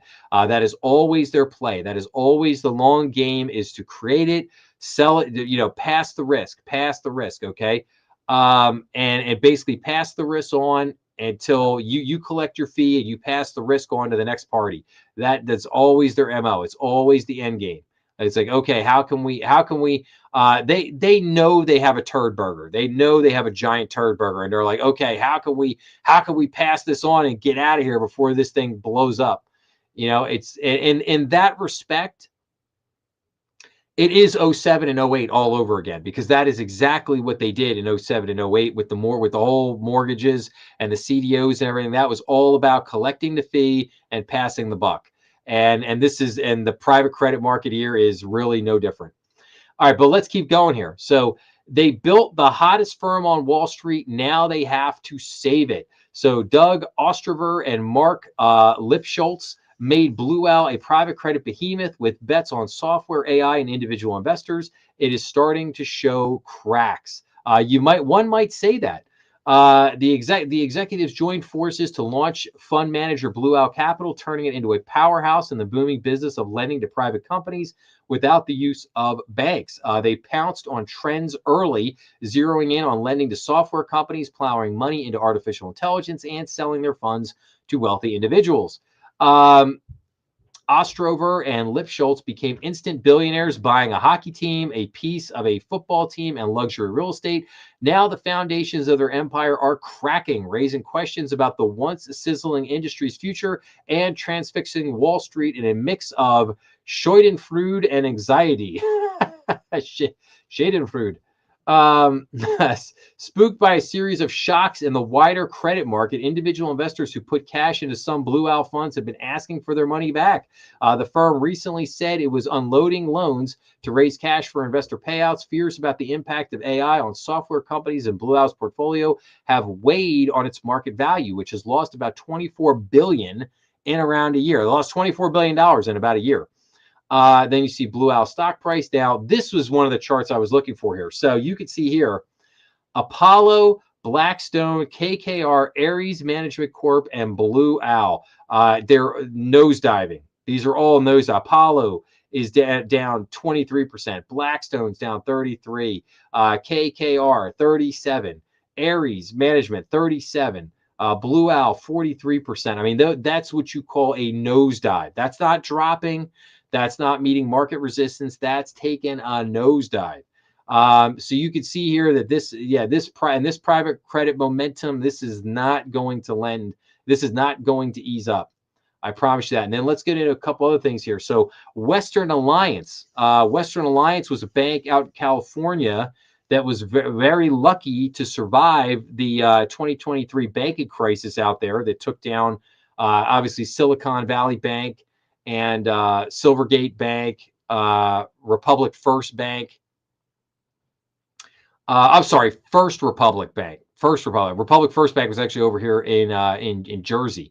But yeah, Western Alliance got lucky, but now they're suing Jefferies over bankrupt First Brands loan and the stock tumble. So Western Alliance Bank filed a lawsuit against Jefferies Financial Group and its affiliates, alleging breach of contract and fraud after Jefferies informed the bank that it would not pay the remaining $126.4 million owed under a forbearance agreement. Western Alliance Bancorp subsidiary filed the complaint in New York Supreme Court against Jefferies. Leocadia Asset Management LLC and affiliates over a commercial loan collateralized by receivables from now bankrupt auto parts maker First Brands Group LLC. And investors responded sharply to the disclosure, sending shares tumbling in early trading. Western Alliance Bancorp was down around 13.35%, and Jefferies was down 10.15% from the market open. Now, just a question. Why do you think Western Alliance is suing Jefferies? So why do you think Western Alliance stock would have dropped? Well, because people think they're going to take a big loss on that loan and maybe even take loss on some other loans or some other deals that they may have done with Jefferies. So people are obviously very worried about that. That's why the stock dropped on this news. Just a little sidebar. So, but then we also got this: JP Morgan, Barclays, and Fifth Third, they're sued over Tricolor. So asset-backed securities investors accused the banks of ignoring giant red flags about the bankrupt subprime auto lender and enabling its massive fraud. So now Tricolor Holdings and First Brands, they're now, these companies are now being accused of committing massive frauds. It's not just that they failed, not just that they did bad business or whatever, but it's fraud. It's massive frauds. So just this in brief. So asset-backed securities investors sued JP Morgan Chase, Barclays, and Fifth Third on Thursday, accusing the banks of ignoring giant red flags about bankrupt subprime auto lender Tricolor Holdings and enabling its massive fraud. Tricolor operated a blatant double pledged scheme where a single auto loan was pledged as collateral for multiple warehouse lines with different banks. And the company often continued doing so after that auto loan was sold into a securitization, the investor said. Now, that securitizations, most of those were sold to, wait for it, BlackRock. Yes, that's what they were sold to. Auditors made the banks aware of various issues in 2022 and 2024. The only question that remains is how the defendants failed to stop it, the lawsuit said. The situation has resulted in hundreds of millions of dollars in lost value, the investor said. Spokespeople for JP Morgan, Barclays, and Fifth Third declined to comment on the suit. So, yes. And then we get this. First Brands races to sell units in bankruptcy to avert April wind down. Auto parts supplier is trying to sell business units, with Ford submitting bids for some of them, and faces an April 30th wind down if deals fall through, sources say. So again, pretty crazy stuff. Now, here is kind of an interesting sidebar on this for just a second. So the Basel Committee warns of SRT risk for banks. Now, what is SRTs? That is known as what's known as a significant risk transfer. So lenders' high dependence on significant risk transfers, SRTs, may also increase their reliance on non-bank financial intermediaries, NBFIs, and expose them to spillovers from that sector. The Basel Committee on Banking Supervision said on a February 17th report, banks mitigate these risks by spacing out SRT maturities and diversifying their protection providers, while investors mitigate them through due diligence in monitoring banks' origination and credit risk management practices. However, the efficacy of such risk mitigants has not yet been tested by large-scale credit losses, and SRT markets remain a blind spot to regulators. SRT markets have been active in the EU, with annual issuance volumes of new SRT deals more than tripling from 2016 to 2024, according to BCBS data. At the end of 2024, the average listed bank in the EU, the UK, and Switzerland used SRTs to cover about 12% of its corporate loan book. That is just massive. Massive. So illustrative overview of a synthetic SRT transaction. Reference loan portfolio, unexpected losses, and expected losses in the pink here at the bottom. Senior, mezzanine, first lost. You can see here the bars. So again, I just find this really interesting because I have been calling out these SRTs for a while in the United States, in the US market.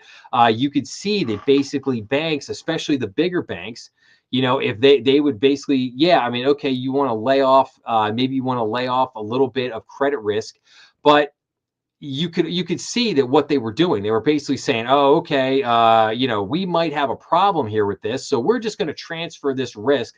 We're going to sell these loans off through these significant risk transfers, through this SRT mechanism, and we're going to sell this into the NBFIs, non-banking financial institutions. So we're going to sell these off to private equity and hedge funds and other NBFIs, and and we're going to pass the buck. We're going to pass the buck over here to them, and that will be fine. And except it's not going to be fine, and it's going to be a big problem. And again, the episode that I did, and I'll talk about this in a minute, but the episode that I did this week when I looked at the report to the FDIC of lending to the NDFIs. One of the most disturbing things in that report is the fact that banks are blind to the credit underwriting of these NDFIs. They do not see the credit underwriting. They do not see the credit standards. And like this just said here, that basically, however, the efficacy of such risk mitigants has not yet been tested by a large-scale credit losses. Like, in other words, these this mechanism has not gone through a credit cycle. It's not been tested by ups and downs in the market. And that's when I think when it does get tested, it's going to fail miserably, because again, these are risk loans that have been sold off to these non-depository non-bank financial institutions. And yeah, it's just not going to go well at the end of the day here. So, but okay, let me look at real quick here. I just wanted to bring you some other let's see here. Do I have any other private credit stuff here? I do, and which I do. So here's just a couple other gems here of what's going on in private credit at the moment. At least 5 high-yield credit analysts and traders have left Royal Bank of Canada, with some joining rival firms after the bank booked losses linked to the collapse of auto parts supplier First Brands Group, Bloomberg reported, citing unnamed sources. According to the report, desk analysts, and I'm not going to name all their names here, with high-yield traders, let's see here, departed for the UBS Group, for Bank of America. Holders of notes issued by bankrupt used car dealer and lender Tricolor Holdings sued JP Morgan Chase and Fifth. We talked about that. Then we had the implosion of UK mortgage provider Market Financial Solutions, or MFS, which recently rocked Wall Street. Companies like Jefferies Financial Group and Wells Fargo is raising fear of more cockroaches emerging from the pockets of the booming private credit industry amid concerns about lending standards in the sector, Reuters reported. MFS's collapse came after the First Brands and Tricolor bankruptcies in 2025. We're starting to continue to see these types of things pop up, which is definitely a problem. The report quoted Joe Saluzzi, co-head of equity trading at Themis Trading. So again, this massive mortgage provider in the UK, this MFS, basically completely imploded because of this, and that got traced back to the Tricolor Holdings and Elliott Investment Management, SMBC, and Macquarie Group are among the major financial institutions exposed to the sudden collapse of UK lender Market Financial Solutions, Bloomberg News reported. Elliott Investment Management holds roughly 200 million or 268 million in US dollars in mortgage-backed facilities tied to MFS, the report said. So that's the dominoes just falling there with that. And this again, this is just this week. This is just this week, this stuff blowing through here. So all right, what else do I have? Anything else here? I thought I might have had one more thing here. Jefferies Financial Group is under renewed scrutiny over its lending standards and risk controls after exposure to 2 borrower blowups. UK lender Market Financial Solutions and auto parts supplier First Brands, Reuters reported, citing several analysts. So yeah, I think Jefferies is in big time trouble. And then and then BlackRock marked down to zero the value of a 25 million private loan for Amazon aggregator Infinite Commerce Holdings LLC, which had previously assessed at 100 cents on the dollar, Bloomberg News reported. So citing a regulatory filing by BlackRock TCP Capital Corp, according to the report, BlackRock TCP said 91% of valuation cuts stem from deals it underwrote in 2021 or earlier that have become challenged by high interest rates. A representative for BlackRock declined to comment, and a spokesperson for the Infinite Commerce did not respond to requests for comment, the report said. So I just want to say that again. BlackRock marked down to zero the value of a 25 million private loan for Amazon aggregator Infinite Commerce Holdings LLC, which it had previously assessed at 100 cents on the dollar just, I believe, a few weeks ago. I mean, that is pretty wild. And then we could go back to X here for a second. Let's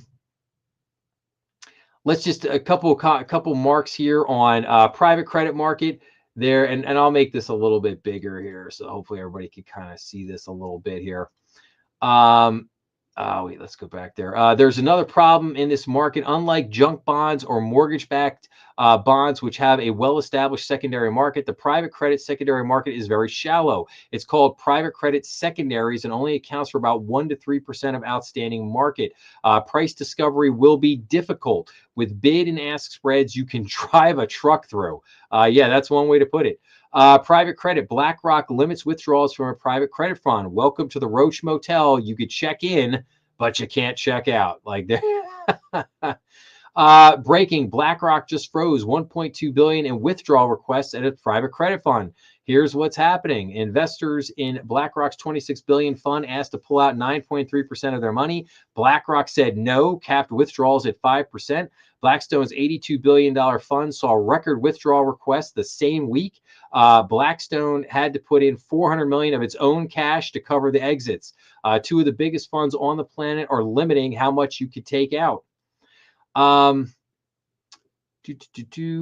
Let's see here. What does this one say? So Rubric Capital, a hedge fund founded by former Point72 manager David Rosen, wrote a private letter to their LPs, effectively saying private credit is a fraudulent bubble. Our key takeaway from this behavior is that distribution cuts are so worrisome that some bad actors are playing Enron-like accounting games, per the letter. Letter called out Cliffwater, the biggest operator of interval funds and an aggressive player in selling private credit to individual investors. Cliffwater's largest fund, started in June of 2019, has since reported a total of just 3 negative months of investment performance. It now manages $33 billion. The first opportunity this year for investors to ask for their money back is next week. The note surmises that Cliffwater could be a canary in the coal mine and the first domino of many. The bubble might soon blow. I'm going to come back to this China thing here in a little bit. Private credit funds. So price discovery in some private credit portfolios seems to be binary, 100 cents on the dollar to 0 3 months later. Again, talking about BlackRock here. So I guess there was no collateral. Alarming to say the least. Yes, you could say that, and it's gone. So I mean, just to say, in 3 months' time, you're marking it at 100 cents on the dollar, and 3 months later, it's zero. Yeah. So I guess there was no collateral. That you could say that. You might say that. Private credit, since he retired and doesn't have a P&L to manage and pretend that everything is fine, he is giving an unencumbered opinion. Ex-Goldman CEO Lloyd Blankfein sounds alarm on private credit, warming it smells like 2008. Yes.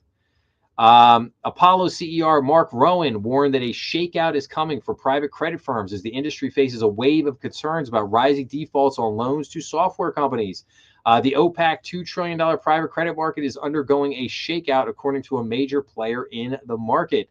Private credit panic goes to 11 as world's largest private credit fund hit with record redemptions. And again, I've kind of covered this with Blackstone, kind of beaten all that to death there a little bit at this point. But yeah, you know what? I'm going to leave this here because I'm going to come back to this in a few minutes when we get to the trade conversation. But that's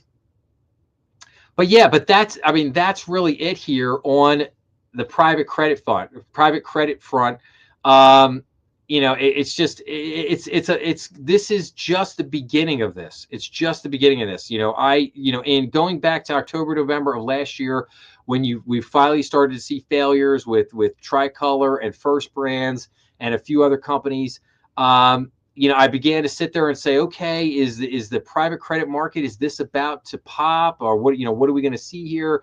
And it kind of calmed down a little bit, but now you're starting to see it now with this major mortgage lender over in the UK, this MFS failing, with all these lawsuits flying around, with a bunch of people looking for the exit, trying to redeem their money now out of these funds, and they're getting closed out. This is just the beginning. So we're believe me, there's going to be a lot more on this to come in the weeks and months ahead. So. All right. That being said, let me switch up here for a few minutes. This is the point in the program where I like to talk about, I like to give you guys the economic indicators for this week. I want to talk about the episodes that I put out this week, and I want to give you guys some banking news. So let's get into the economic indicators for a second here. So as you can see, I've got it up here on the screen. So what do we have here? On Monday, March 9th, we have consumer inflation expectations. On Tuesday, March 10th, we get the ADP unemployment change weekly. The existing home sales, 3-year Treasury note auction, the API weekly crude oil stock. On Wednesday, March 11th, we get the core CPI, the regular CPI, 10-year Treasury note auction, the federal budget balance. On Tuesday, March 12th, we get the building permits, initial jobless claims, continuing jobless claims, trade balance, Atlanta Fed GDP now for the first quarter of 2026. And then finally, on Friday, March 13th, we get the core PCE price index, durable goods orders, the GDP for the third quarter of 2025, personal spending for January, the JOLTS job openings, and the Michigan inflation expectations. So a lot of big data coming out this week. So obviously the core and the regular CPI, the core PCE, the GDP for the third quarter of 2025, the Atlanta Fed GDP now for the first quarter of 26. A lot of big economic indicators coming out this week, and that undoubtedly, especially the inflation data that's coming out this week, will play heavily into whether the Fed does or does not do anything the week after in their meeting. So, all right, let's go into some economic or let's go into some bank news for just a second here. So economic activity increases in the recent weeks as the beige book. So economic activity increased at a slight to modest pace in more than half of the Federal Reserve districts from early January through February, according to the latest beige book of regional economic conditions. Service sector economic activity continues to expand in February. Producer prices rose in January. I talked about that a little bit last week with the PPI increasing 0.5% in January. Construction spending increased in December. FinCEN decided to issue a limited exemptive relief for the Minnesota GTO. So the Financial Crimes Enforcement Network issued Taylor exemptive relief relative to the geographic targeting order imposed record-keeping and recording requirements of certain financial institutions in Hennepin and Ramsey counties in Minnesota. So agencies issued frequently asked questions on capital treatment of tokenized securities. Yes, I'll come back to that in just a second. House panel advances farm bill. That's good. So the House Agricultural Committee advanced a new farm bill with bipartisan support. Does it say how much this farm bill is for? Not sure, but I'm sure we'll get more information on that as that has advanced. Okay, ICBA testifies at House hearing on fraud. So the ICBA community banker Gay Dempsey testified on Capitol Hill that fraud is an urgent problem that must be fought through coordination amongst financial institutions. Op-ed says it's time to end the credit union tax exemption. So a new op-ed says ending the tax exemption for business entities such as credit unions could help solve the nation's budget issues. I think it could help. I don't know if it's going to solve the budget issues. It seems a little bit of a stretch. ICBA's Federal Delegate Board urges Congress to protect community lending in digital asset markets structured legislation. So ICBA Federal Delegate Board, comprising elected community bank leaders from across the country, urged Congress to prohibit the payments of interest yield rewards or similar inducements to stablecoin holders by exchanges, their affiliates, and other digital asset market participants. So when I was talking about the whole crypto argument a little earlier tonight, this is exactly what I was talking about, how, banks are basically saying they do not want stable coins to have rewards effectively. So ICBA raises concerns with master account approval for crypto firm. So ICBA expressed significant concerns with the Federal Reserve Bank of Kansas City's approval of a master account for Kraken Financial, saying that granting non-bank entities and crypto institutions access to the master accounts poses risks to the banking system. And I have an article on this. I'll get into that more in a little bit. House panel advances ICBA supported regulatory relief bill. So ICBA commended the House Financial Services Committee for voting to advance the Pro-Community Bank Main Street Capital Access Act. So that's good. So we'll keep an eye on that. So I guess that got advanced out of committee and will probably go down to the floor for a vote. So that's good. OCC finalizes regulatory relief rules. So the OCC announced two final ICBA approved rules to reduce the regulatory burden for community banks. That's good. ICBA meets with Treasury officials in concerns for collecting citizenship info. So this gets back to what I talked about last week. There was the article that came out. President Trump basically said, we might ask banks to collect citizenship information or documents to prove an individual's citizenship if they want to come in and open accounts or take out loans or whatever. So, but ICBA met with Treasury Department leaders following reports that the Trump administration is considering an executive order or other action that would require banks to collect citizenship information from their customers. Now, I said last week when it came out, I said, banking lobby is probably not going to be too happy with that. Just because of all the issues that they've been dealing with beneficial ownership information and other things in recent years. Yeah, I did not see them that being too happy on their radar. So OCC releases ICBA opposed National Trust Bank chartering rule. So after the OCC issued its final chartering rule for national trust banks, ICBA expressed significant concerns with chartering limited purpose trust banks that engage substantially in non-fiduciary activities. So, yep, that fight goes on.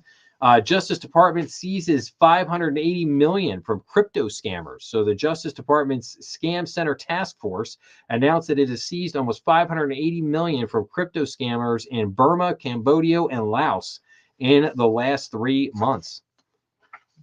FDIC approves an ILC application for Edward Jones. I'll have more information on that in just a few minutes. ICBA urges Senate to include community bank provisions in its housing bill. So ICBA urged senators to include housing-passed community bank provisions in the Road to Housing Act. The bipartisan provisions were passed with overwhelming support in the House version last month, but are not included in the Senate bill. So, yeah, not really too shocking there, if you will, for a second. So, all right, let us go. Tell you what, I'm going to come back to this here in just a second. The capital treatment of tokenized securities, frequently asked questions. We're going to come back to this in just a second.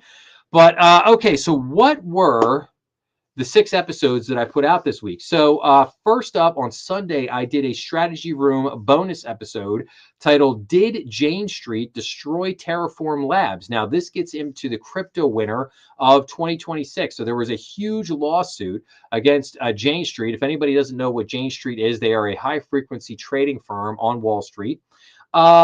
So basically, Jane Street is being sued by the trust administrator for Terraform Labs, which basically ran Terra USD, which was one of the largest stablecoins in the world when it failed in 2022. The suit alleges that the company, Jane Street, engaged in insider trading to profit unlawfully and ultimately caused the collapse of Terraform Labs. Did actions of Jane Street cause the destruction of Terraform Labs and thus cause the crypto winter of 2022? Terraform Labs was the issuer of Terra USD, one of the largest stablecoins at the time, and a sister token called Luna. Terraform Labs collapsed in 2022 and declared bankruptcy in 2024. The founder of the company, Do Kwon, is currently in prison serving a 15-year sentence after pleading guilty to 2 criminal counts. So that was the episode on Terraform Labs. Then on Monday, I did Crypto Series installment 37 in the Crypto Series, and this was called Jane Street Sued, Binance Investigation, and Crypto Legislation Update. So In this episode, we examine the lawsuit filed against Jane Street, alleging that the trading firm used insider knowledge to profit from the demise of Terraform Labs. Did Jane Street cause the crypto winter of 2022? Binance fired staff that were investigating the movement of $1 billion through the platform to Iran-backed terror groups. Crypto firms think they can buy their way into banking by getting a bank charter. Senator Warren grills Jonathan Gould over World Liberty Charter application. Circle's fourth quarter profits for 2025 surges. Meta is looking to get back into crypto. Legislators seem to be at an impasse with the Clarity Act, and the OCC issues their proposed rule on the Genius Act. So a lot going on there in that latest installment of the crypto episode. Then on Tuesday, so basically the rest of the week, I covered like 4 reports for the rest of the week. So on Tuesday, I did review of the FDIC quarterly banking profile for the fourth quarter of 2025. So the U.S. banking industry had solid performance in the fourth quarter of last year, according to the FDIC. ROA and net income improved significantly from 2024. Net interest margin improved to 3.39%. Loan growth continued to expand, up 5.9%. Domestic deposits increased for a 6th straight quarter. The asset quality metrics remained generally favorable, but some weakness is beginning to show. Unrealized losses on securities decreased both quarterly and annually. The deposit insurance reserve ratio increased to 1.42%. So again, things looked pretty good, but there was some interesting things around credit quality. On Wednesday, I did the episode that I talked about earlier this evening, and that was the review of FDIC report on bank lending to non-depository financial institutions, NDFIs. So this report, I mean, everybody should be watching this episode. If there's one episode of mine you watch, you want to go watch this episode. So, and I'm going to read the description here to you. So as the consternation on Wall Street around the private credit market continues, we examine bank lending to NDFIs. This has been banks' largest and fastest growing loan segment since 2010. The compound growth rate from 2010 to 2024 is 21.9%, almost 3 times as high as the next segment, which is multifamily commercial real estate. NDFI lending has increased from, wait for it, 56 billion in 2010 to 1.32 trillion in 2025. Let me say that again, just so you hear it. NDFI lending has increased from 56 billion in 2010 to 1.32 trillion in 2025. I mean, this is just, insane.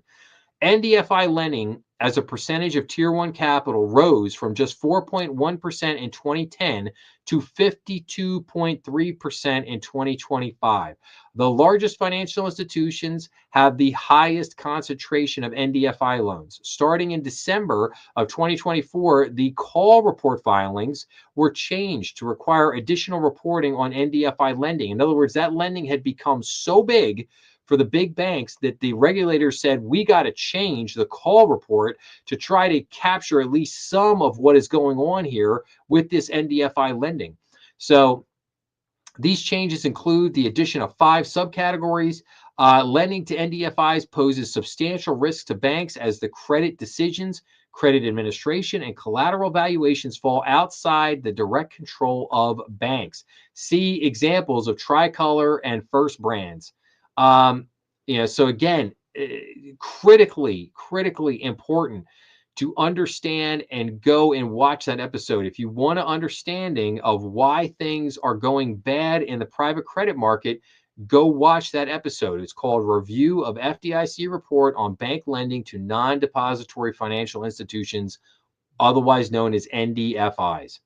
So, all right. And then on Thursday, I did Let's Talk About Swipe Fees, a review of ICBA Interchange Guide for 2026. So how does a debit or credit card transaction work? What are swipe fees? ICBA just released a new interchange guide, which explains this payment channel for small business customers. A debit or credit card transaction has 6 steps and includes 4 parties: the cardholder, the merchant, the acquirer, and the issuer.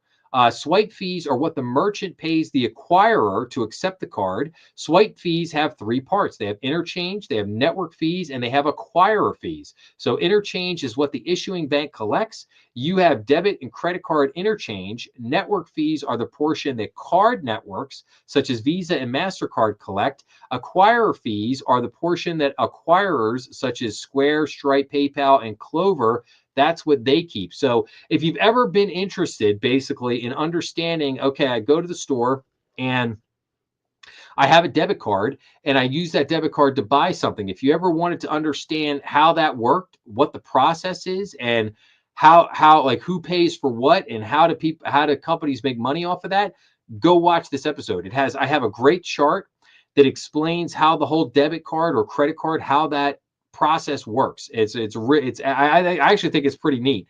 It literally goes through four parties and it gets approval and comes back, and that all happens within a fraction of a second. I mean, it's actually, I think it's pretty interesting, pretty neat stuff there. But if you, like I said, if you'd like to learn a little bit more about interchange fees and how the whole the payment rail system works, so to speak, for debit cards and credit cards, go check that episode out. I think it's pretty interesting stuff. And then finally, on Friday, yesterday, I came out with review of Q2, the state of commercial banking for 2026. So Q2 is a fintech company that's been around for over 20 years, delivering innovative digital banking solutions. This episode looks at one of their market analysis reports titled The State of Commercial Banking in 2026. The report had 6 key takeaways, which included 1, liquidity recovers, enabling stronger net interest margin. And number 2, loan demand has rebounded. Number 3, competitive climate has intensified. Number 4, fraud risk is increasing. Number 5, bank deals are now technology plays. And number 6, commercial banking continues to focus on business efficiency.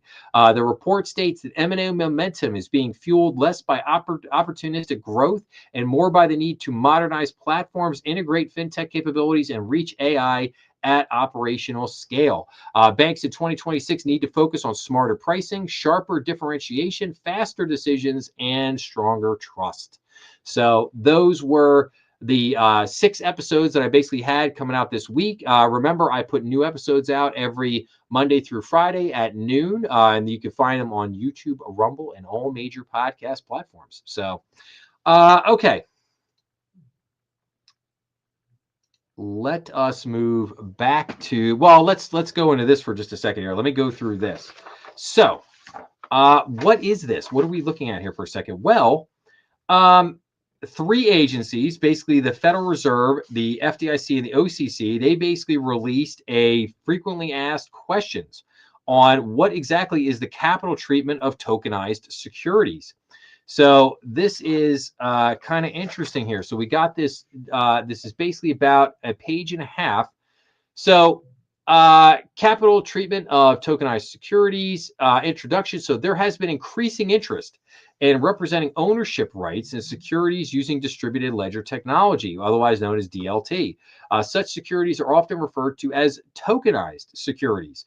This document provides answers to several frequently asked questions concerning the capital treatment of tokenized securities that, under applicable law, confer legal rights identical to those of the non-tokenized form of security. So what is the capital treatment of eligible to tokenized securities? Well, there's 3 things here. The capital rule for banking organizations implemented by the OCC, the Board of Governors of the Federal Reserve, and the FDIC is technology neutral. The technologies used to issue and transact in a security do not generally impact its capital treatment. Accordingly, an eligible tokenized security should be treated in the same manner as a non-tokenized form of the security would be treated under the capital rule. Similarly, a derivative that references an eligible tokenized security should be treated for capital purposes as a derivative that references the non-tokenized form of the security. As with any exposure, bank organizations holding tokenized securities must apply sound risk management practices and comply with applicable regulations. Now, Would a tokenized security qualify as financial collateral for the purposes of the capital rule? That's an interesting question. The technologies used to confer legal rights to a security do not impact its ability to meet the definition of a financial collateral in the capital rule. A banking organization should evaluate the tokenized security according to the definition of financial collateral.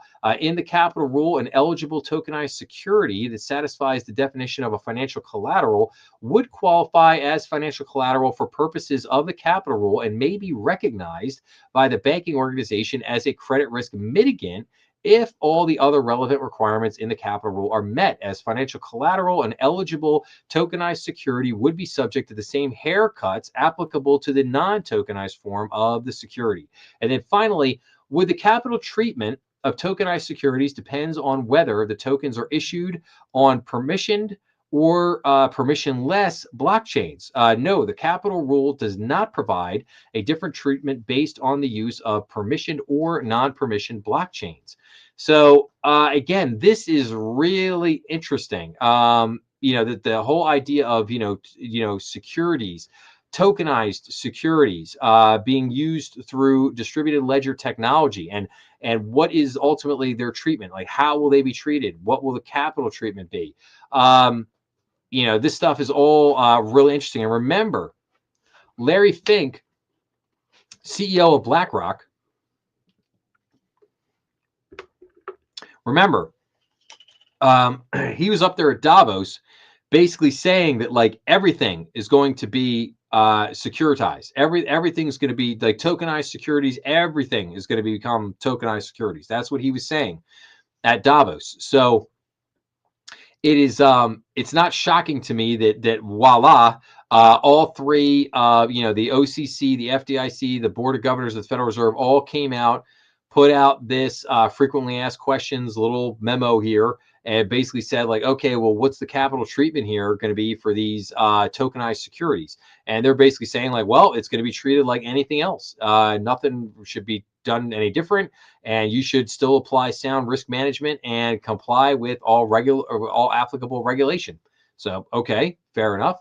But again, I put this out there because we are going to be talking a lot more about this in the weeks and months to come. I can absolutely guarantee we will be talking more and more about this. So, all right, where are we at? Do we want to run through the tariff stuff, or you know what? I'm going to skip down here for a minute. Let's run through a couple of these other articles just because I just went through some of this stuff. So let's just run through a couple of these real quick.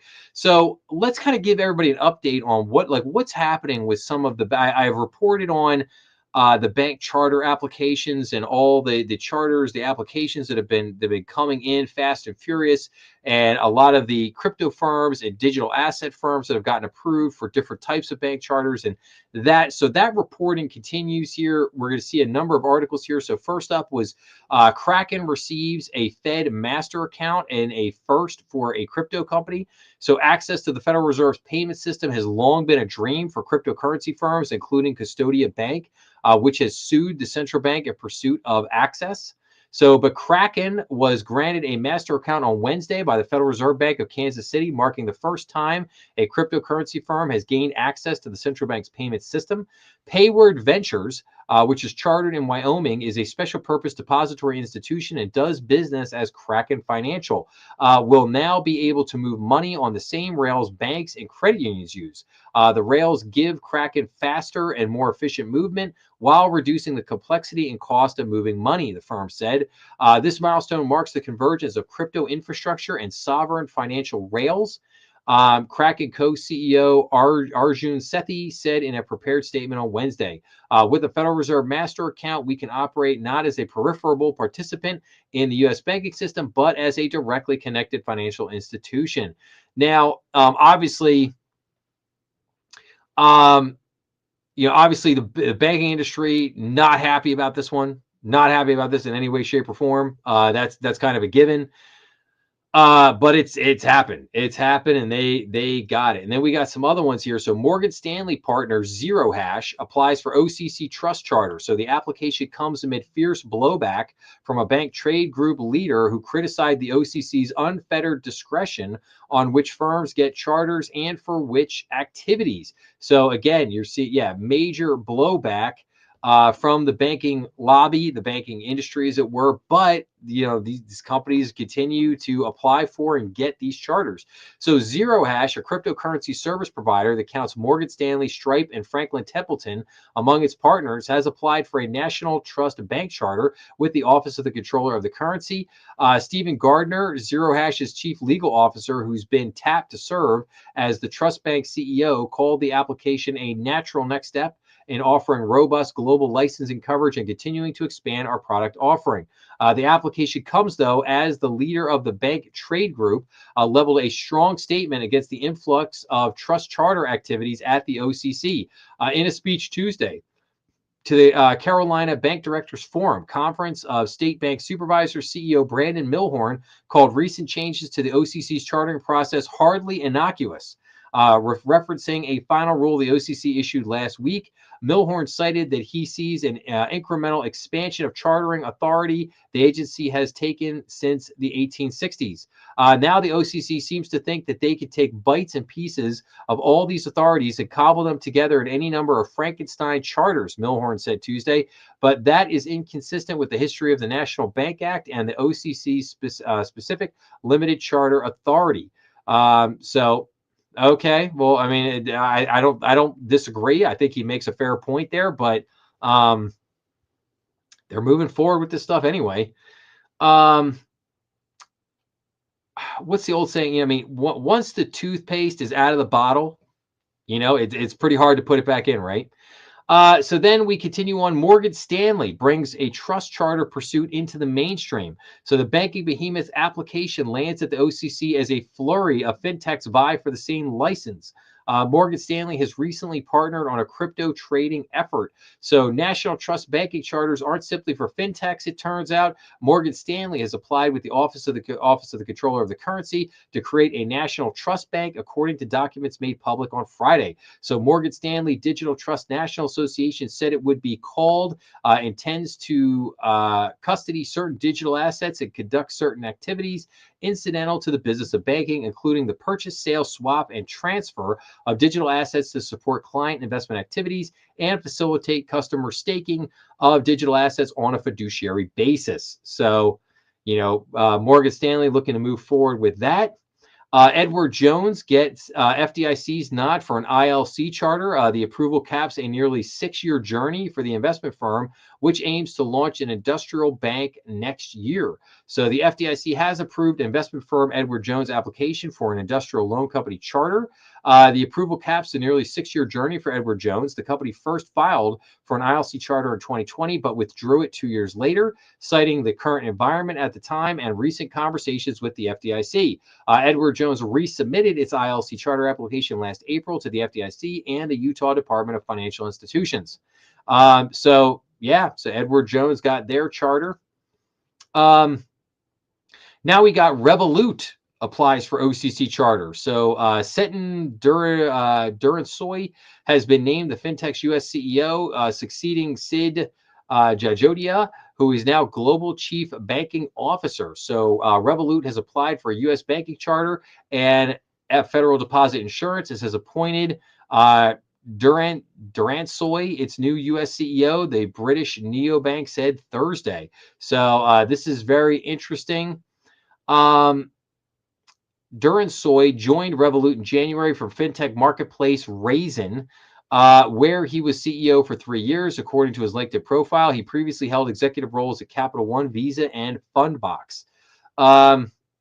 So again, just very interesting. Again, these charters are coming fast and furious now.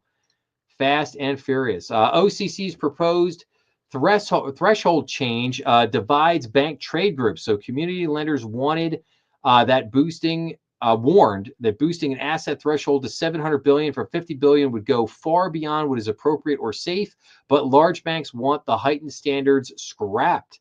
So very interesting. So bank trade groups are divided over a proposal from the Office of the Controller of the Currency that would subject fewer lenders to heightened supervisory standards, with smaller banks warning the change could put the broader industry at risk. So in late December, the OCC issued a proposed rule that would increase asset thresholds for heightened standards guidelines from 50 billion to 70 billion. The move would shrink the pool of banks subject to those standards from 38 to just 8. So interesting. Large banks would rather the OCC do away with the 2008 financial crisis era guidelines entirely, while community banks called the jump to 700 billion unprecedented and pushed instead for a 100 billion threshold. So again, very interesting stuff there. We'll keep an eye on that. Wells Fargo got some good news this week as their 2018 enforcement action was officially terminated. So the bank has sufficiently demonstrated improvements in governance and risk management since its 2016 fake account scandal, the Federal Reserve said on Thursday. So good news for Wells Fargo. Let's get out of that. Okay. Let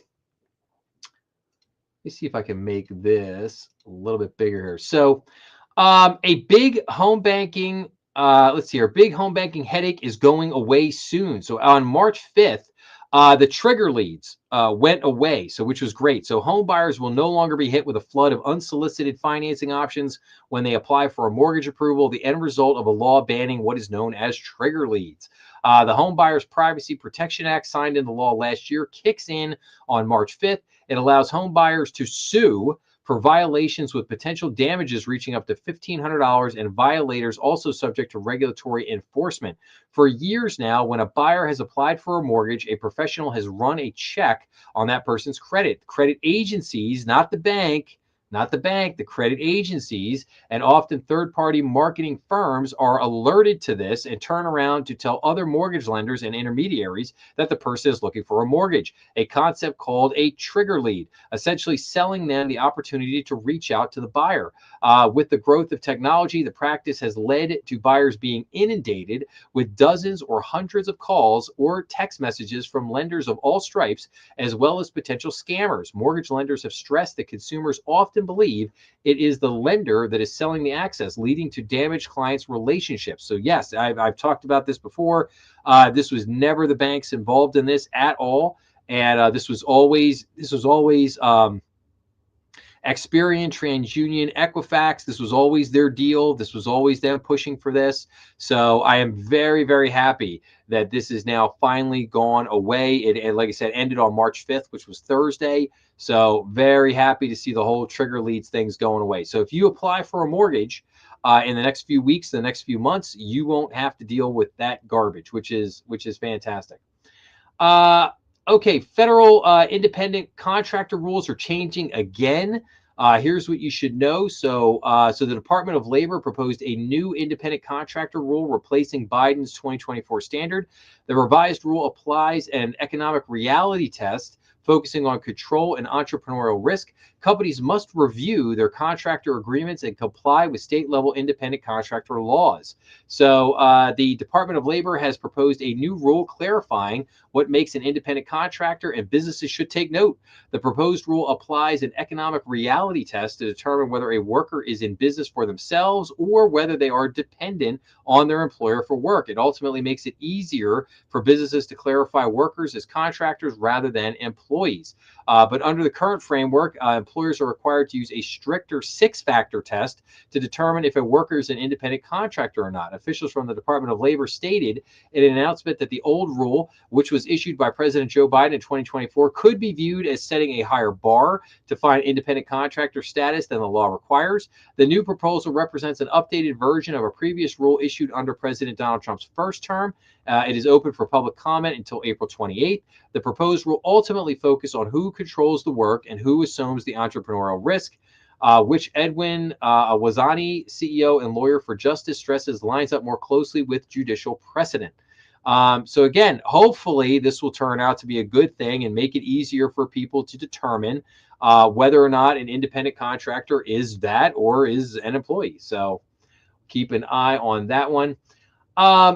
I'm going to come back to this at the very end because I thought this was really funny. So this was basically corporate jargon that we hate the most. So this was pretty funny. So hang on, we'll come back to that in just a few minutes. But I want to go First, let's run to our tariff stuff here for just a second. So okay, we're gonna just spend 10 minutes and we're just gonna run through all this real quick. So Scott Bessent says that the global 15% tariff will start this week coming up.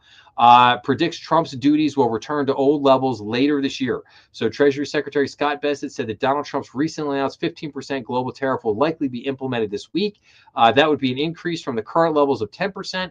And Bessent predicted that U.S. tariff rates will return in 5 months to where they stood before the Supreme Court struck down Trump's reciprocal duties. So, okay, we'll see what happens there.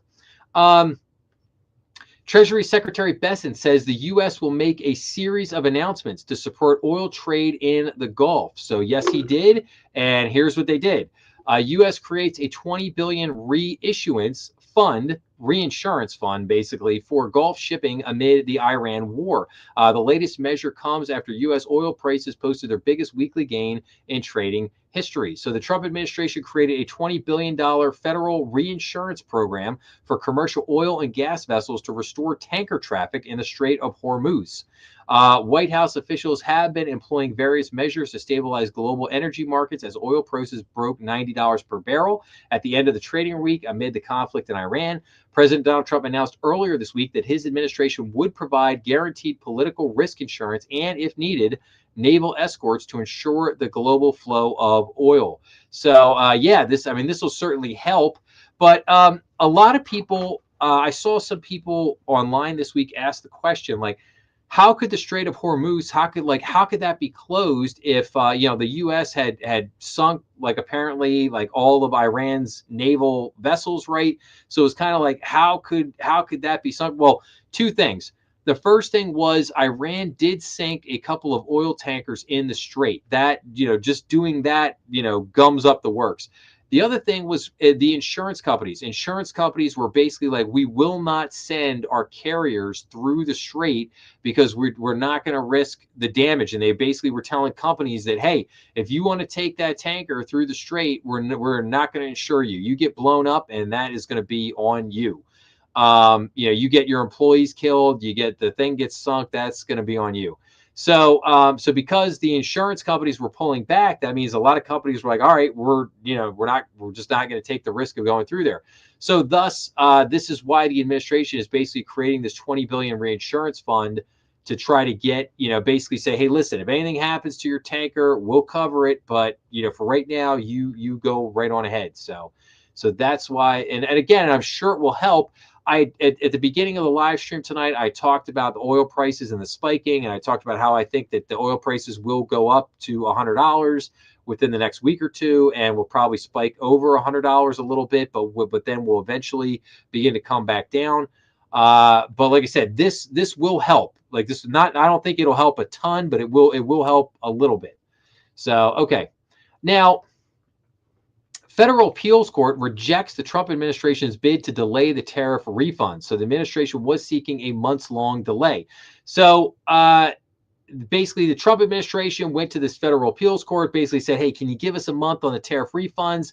Federal appeals court said, no, we're not going to do that. And then this immediately happened the next day. Trump's tariffs, customs, and border protection tells the judge that it can't comply with the refund order.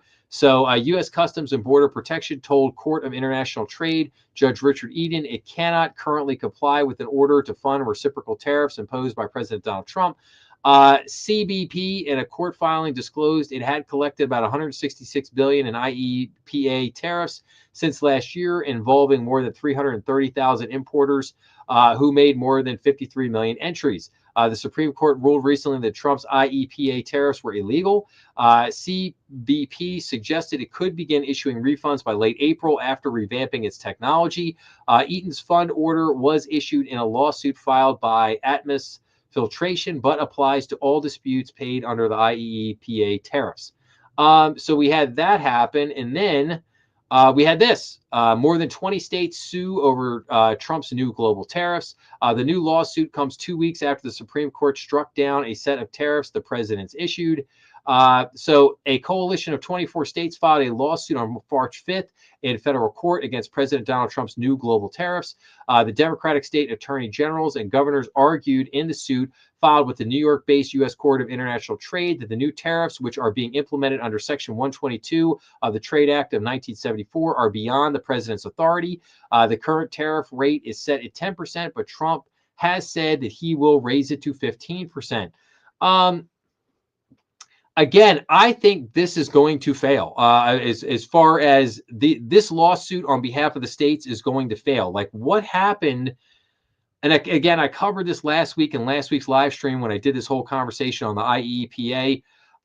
Basically, the determination of the Supreme Court justices at the end, especially if you went and looked at the dissenting opinions, they basically said that what Trump did here with the IEEPA, that was a little loosey-goosey and didn't quite meet the standard. However, there are 3 or 4 other tariff laws that are already on the books, i.e. Section 122 of the Trade Act of 1974. These trade acts are law and have been on the books for quite some time and are well established and have a lot of precedent.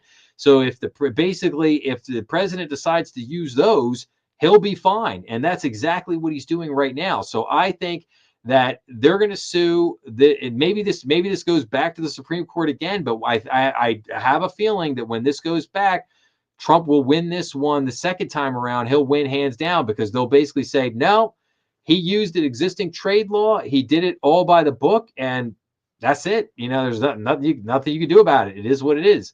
So that would be basically my take on that.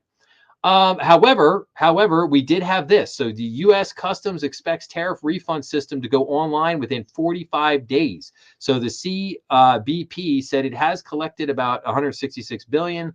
I already stated that just a minute ago in the other article. But the U.S. Customs officials say that they're building a system to issue tariff refunds, and they hope it will go online within 45 days. So on March 6th, U.S. Customs and Border Protection officials told the U.S. Court of International Trade that its current computer systems are not equipped to immediately handle a surge of refund claims, but that the agency is working on a streamlined process that would spare importers from having to file individual lawsuits. In the filing, CBP said it expects to use what is called the Automated Commercial Environment, or the ACE, the same online portal importers already use to submit, track, and correct customs entries. CBP is making all possible efforts to have this new ACE functionality ready for use in 45 days, the agency told the court. This new process will require minimal submission from importers. But, well, we'll see. But like I said, but basically, Customs and Border Protection tells judge you cannot comply with the refund order. Like I said here, that they still need more time to revamp this security, but they're hoping to have this thing up and running within 45 days. So again, we'll keep an eye on that. And let's see here.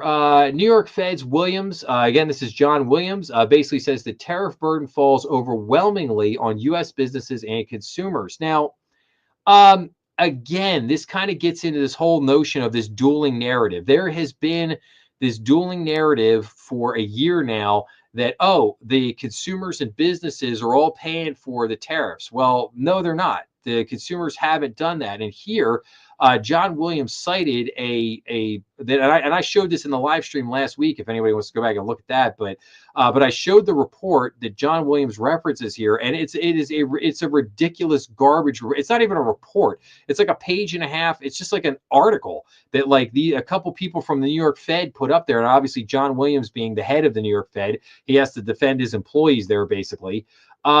But it's not a study. Like they're calling it a study. I looked at a study is like a 30, 40, 50 page, 100-page research paper with in-depth research. This was literally like a 2-page article that they wrote and just slapped up there. And it's a joke that basically say, oh yeah, well, the businesses and the consumers are paying. I was like, well, no, not really.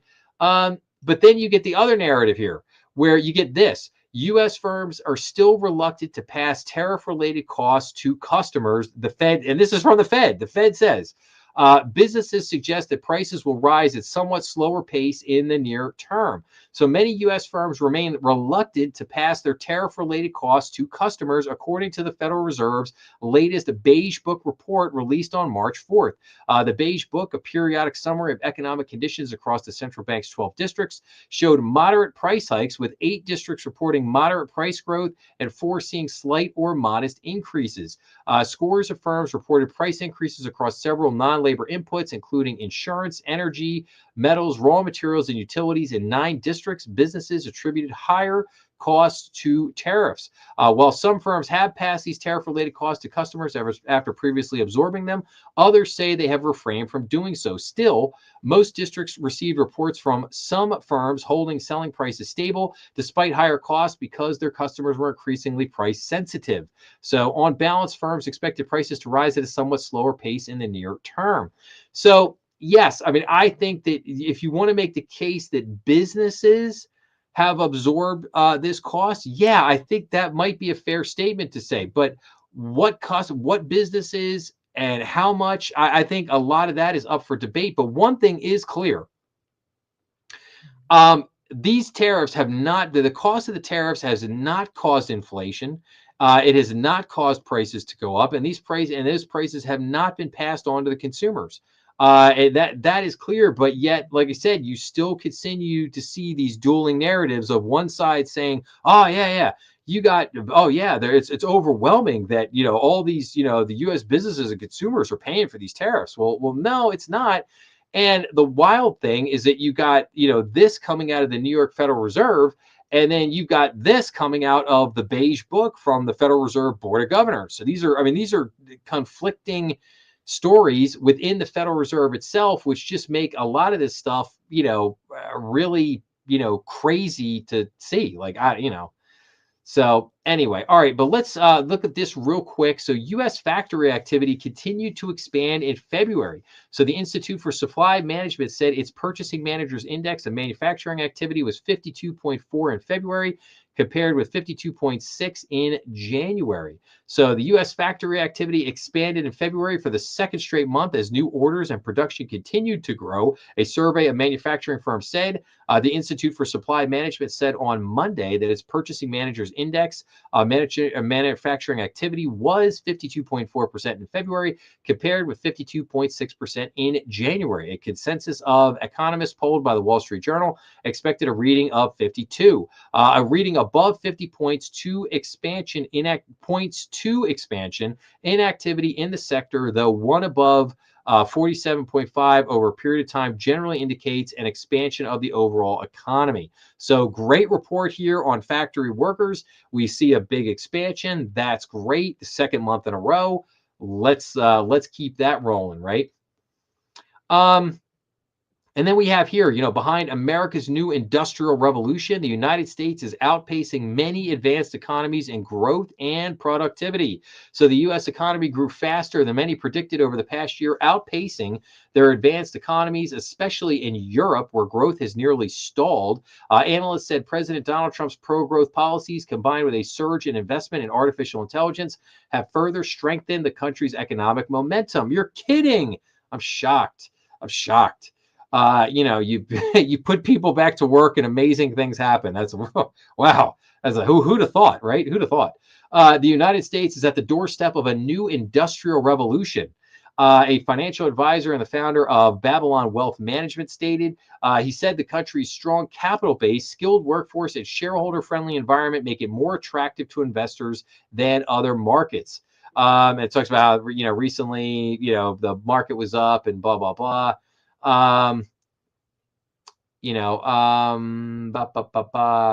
The manufactured footprint is expanding, and the AI boom is increasing demand for energy, data centers, and commodities. Despite concerns about an AI bubble, the U.S. technology giants Alphabet, Amazon, Meta, and Microsoft plan to invest collectively about $650 billion in 2026, mainly to expand their AI infrastructure.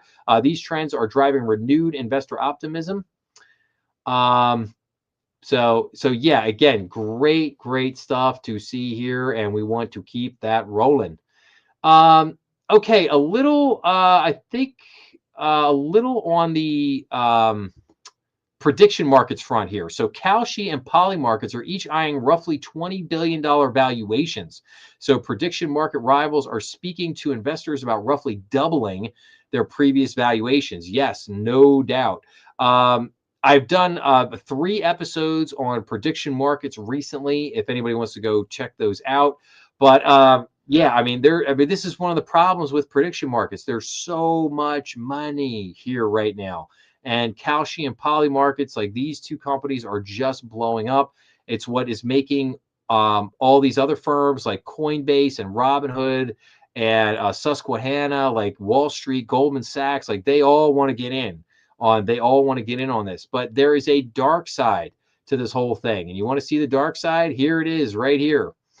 Is this insider information? The prediction markets bets driving a campus frenzy. So Kalshi and Poly market pour money into deals with social media influencers and students who try to parlay rumors into cash. We know this shouldn't be allowed. So this is what is driving Kalshi and Poly markets right now. It is the college kids, I think in a lot of cases high school kids, that are pushing this, and this is not good. You're basically you're going to turn a generation of kids into gambling addicts. Like it's not good. It's not good. Um, and again, I'm not going to get into this whole story here, whatever, just to say that basically, like this isn't. Yeah, this isn't going to a good place. And then Robinhood had a big announcement this week. They announced that they were basically getting into the credit card business, and not only just any credit card, the rewards credit card business. So now Robinhood's new $695 a year credit card stacks up in a crowded market. The digital brokerage is hoping to win over super spenders with its annoyingly heavy platinum card that is actually platinum. So they want to get in on this market. They want to get in on the action between American Express and Chase Sapphire Reserve, Robinhood Platinum, the Citi Strata Elite, Capital One Venture. I did do an episode on the Citi Strata Elite just a couple weeks ago, basically highlighting some of the issues that they had with that card. But again, yeah, just interesting that Robinhood wants to get in on this. Man, it just seems like there's really nothing that Robinhood doesn't want to get into these days. So, so hey, and then finally tonight, so crypto fans have an alternative to savings accounts, and banks are freaking out. So stable coins and the yields they can offer are at the center of a fight between the crypto and banking industries, which I've talked about tonight. But let's read this for this. So Wendy Owasu keeps about a quarter of her cash in stablecoins, earning a yield of about 5%. Her traditional savings accounts pay almost nothing. I'm going to go where I'm treated best. A cryptocurrency analyst said, entrepreneur in Los Angeles. Most of her cash is still in bank accounts to cover bills and other transactions that have to be paid in dollars, but she could see a day when she relies entirely on stablecoins, a digital token designed to mimic the dollar or other currencies in the volatile crypto world. Stablecoins aren't yet widely used as savings or checking accounts and mostly remain a way for the crypto conversant to buy other digital tokens or transfer money, but the coins are starting to catch on among some crypto users as a way to park money and earn yields, a development that banks are determined to stamp out before it gets any bigger. It is enough of a threat that the tokens are now at the center of a fight, holding up President Trump's push to formalize crypto's role in the financial system. And then they go into the whole crypto fight. I talked about that. And then they talk about transferring money. And this is another thing I've talked about in the past. Like, why did the wealthiest firms want to get into transferring money? Well, because you cut down on all the exchange fees, right? You know, hey, I want to transfer money from the U.S. to France. Well, you got currency exchange fees and everything in there. If you do it through crypto, though, very little cost to do that. So, but anyway, again, this article just gives a good example of like, hey, you want to put your money over in a stable coin. They're paying a really nice, you're getting almost a 5% return. Whereas, your basic bank savings account is not really paying much of anything. And so the fight here continues on. So, all right. That being said, I'm going to go into wrap up mode here. So I'm going to go through my usual stuff and get my banners out here. Um, and then I'm going to go into my story of the week and my quote of the week, which I always love to go to. So if you're watching on Apple Podcasts or Spotify, please be sure to leave me some reviews. I could really use some really good positive reviews on Apple Podcasts or Spotify. If you're listening on those platforms, that would really, really help the channel. I would really appreciate it. Make sure to visit thebankernextdoor.com. I've got a lot of great things up there on the website. Be sure to go check that out. Make sure to subscribe on YouTube if you want the latest information as far as like episodes coming out for the week. If there's any changes to the time for Strategy Room, what I'm going to be covering on Strategy Room for the week, I post all that in little posts on YouTube. So if you want to get that information, just subscribe on YouTube, hit that subscribe button, baby, and I'll get it over to you. You could send comments, questions, or any topic recommendations to this email address, info@thebankernextdoor.com. If you want to reach me there, that's how you get me. Just send me an email. I love recommendations. If you got anything in particular you'd like me to address, be happy to do it. Remember, you can follow me on social media at Getter X and True Social, although I will tell you I do spend the most of the time on X. And then make sure to like, share, subscribe, as that always helps the channel. We are on YouTube, Rumble, and all major podcast platforms. And remember, we put out new episodes every week from Monday through Friday, come out at 12 p.m.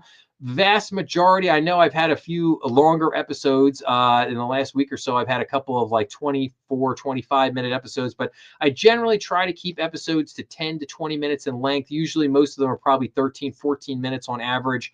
I try to do that just so that these episodes are quick, digestible. You consume them, you watch them real quick. You know, maybe when you're on a break or you're driving to and from work. That is kind of the whole point there. So, and then finally, BND Strategy Room live stream every Saturday night here on YouTube at 8 p.m. Hopefully expanding to Rumble and X in the not too distant future, but I will keep everybody posted on that. It's just going to happen one of these weeks. I know I've been talking about it for months and I've been messing around with it.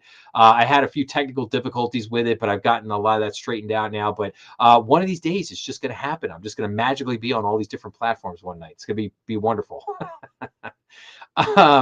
All right, so let's go to our story of the week. Well, given that it's tax season and that basically our tax deadlines, March 15th for businesses and April 15th for individuals is coming up, I figured this would be a good time to talk about federal income tax. So the federal income tax is the tax levied by the IRS on the annual earnings of individuals, corporations, trusts, and other legal entities. Federal income taxes are applied to all forms of earnings that make up a taxpayer's taxable income, such as employment earnings or capital gains. Federal income tax was enacted originally in 1913, the same year as the Federal Reserve banking system was created. That's a coincidence, isn't it? I'm going to leave that one alone. I'm not going to touch that right now. Income tax refers to a type of tax that the government imposes on income generated by businesses and individuals within their jurisdiction. By law, taxpayers must file an income tax return annually to determine their tax obligations. Income taxes are a source of revenue for the government. They are used to fund public services, pay government obligations, and provide good for citizens. But notice what they said there. Taxpayers must file an income tax return annually to determine what their tax obligations are. In other words, you have to determine what your tax obligations are, not the IRS. It's up to you to determine what taxes you need to pay. But if you get it wrong, the IRS will be knocking on your door. So best be sure to that. All right, let me go to my quote of the week here. So, this comes from Dale Carnegie. If anybody out there has not read How to Win Friends and Influence People by Dale Carnegie, an absolute classic. I believe I have done a book review on that, but if I haven't, I will absolutely be doing that in the next few weeks, because that is just one of the greatest all-time classic business books that everybody out there should be reading. But I got a great quote here from Dale Carnegie, and it goes like this. You can make more friends in 2 months by becoming interested in other people than you can make in 2 years by trying to get other people interested in you. So, yes, absolutely. So, think about that a little bit. Like, in other words, the next time you're out talking with somebody, try to make them feel like that they're the center of the world, the center of the universe. Don't worry about yourself. Um, One thing that Dale Carnegie talks about is like, people are so afraid to like network, to get out there and meet people. Yet it is very easy. You get out there and you start talking to people. You don't have to actually say very much. You let other people talk. You just ask some questions and let them talk. Most people love to talk about themselves. Just let them go. Let them ask them some questions and let them go. Let them roll. You'd be amazed. And then after doing 90% of the talking, the person you were talking to will walk away thinking, wow, that person's amazing. They just, man, they really, they care. They really care. They're a good person. Like they love it. Yeah. So that is called How to Win Friends and Influence People. So, but that's our quote from Dale Carnegie. All right. Well, I thank everybody for joining and hanging out with me for a couple hours here on a Saturday night. I hope everyone has a great rest of the weekend out there. New episodes will be coming this week, Monday through Friday. I will be back next weekend at 8 o'clock on a Saturday night for another episode of the Strategy Room. I hope everybody has a great weekend out there, and I will see you again real soon. Thanks a lot.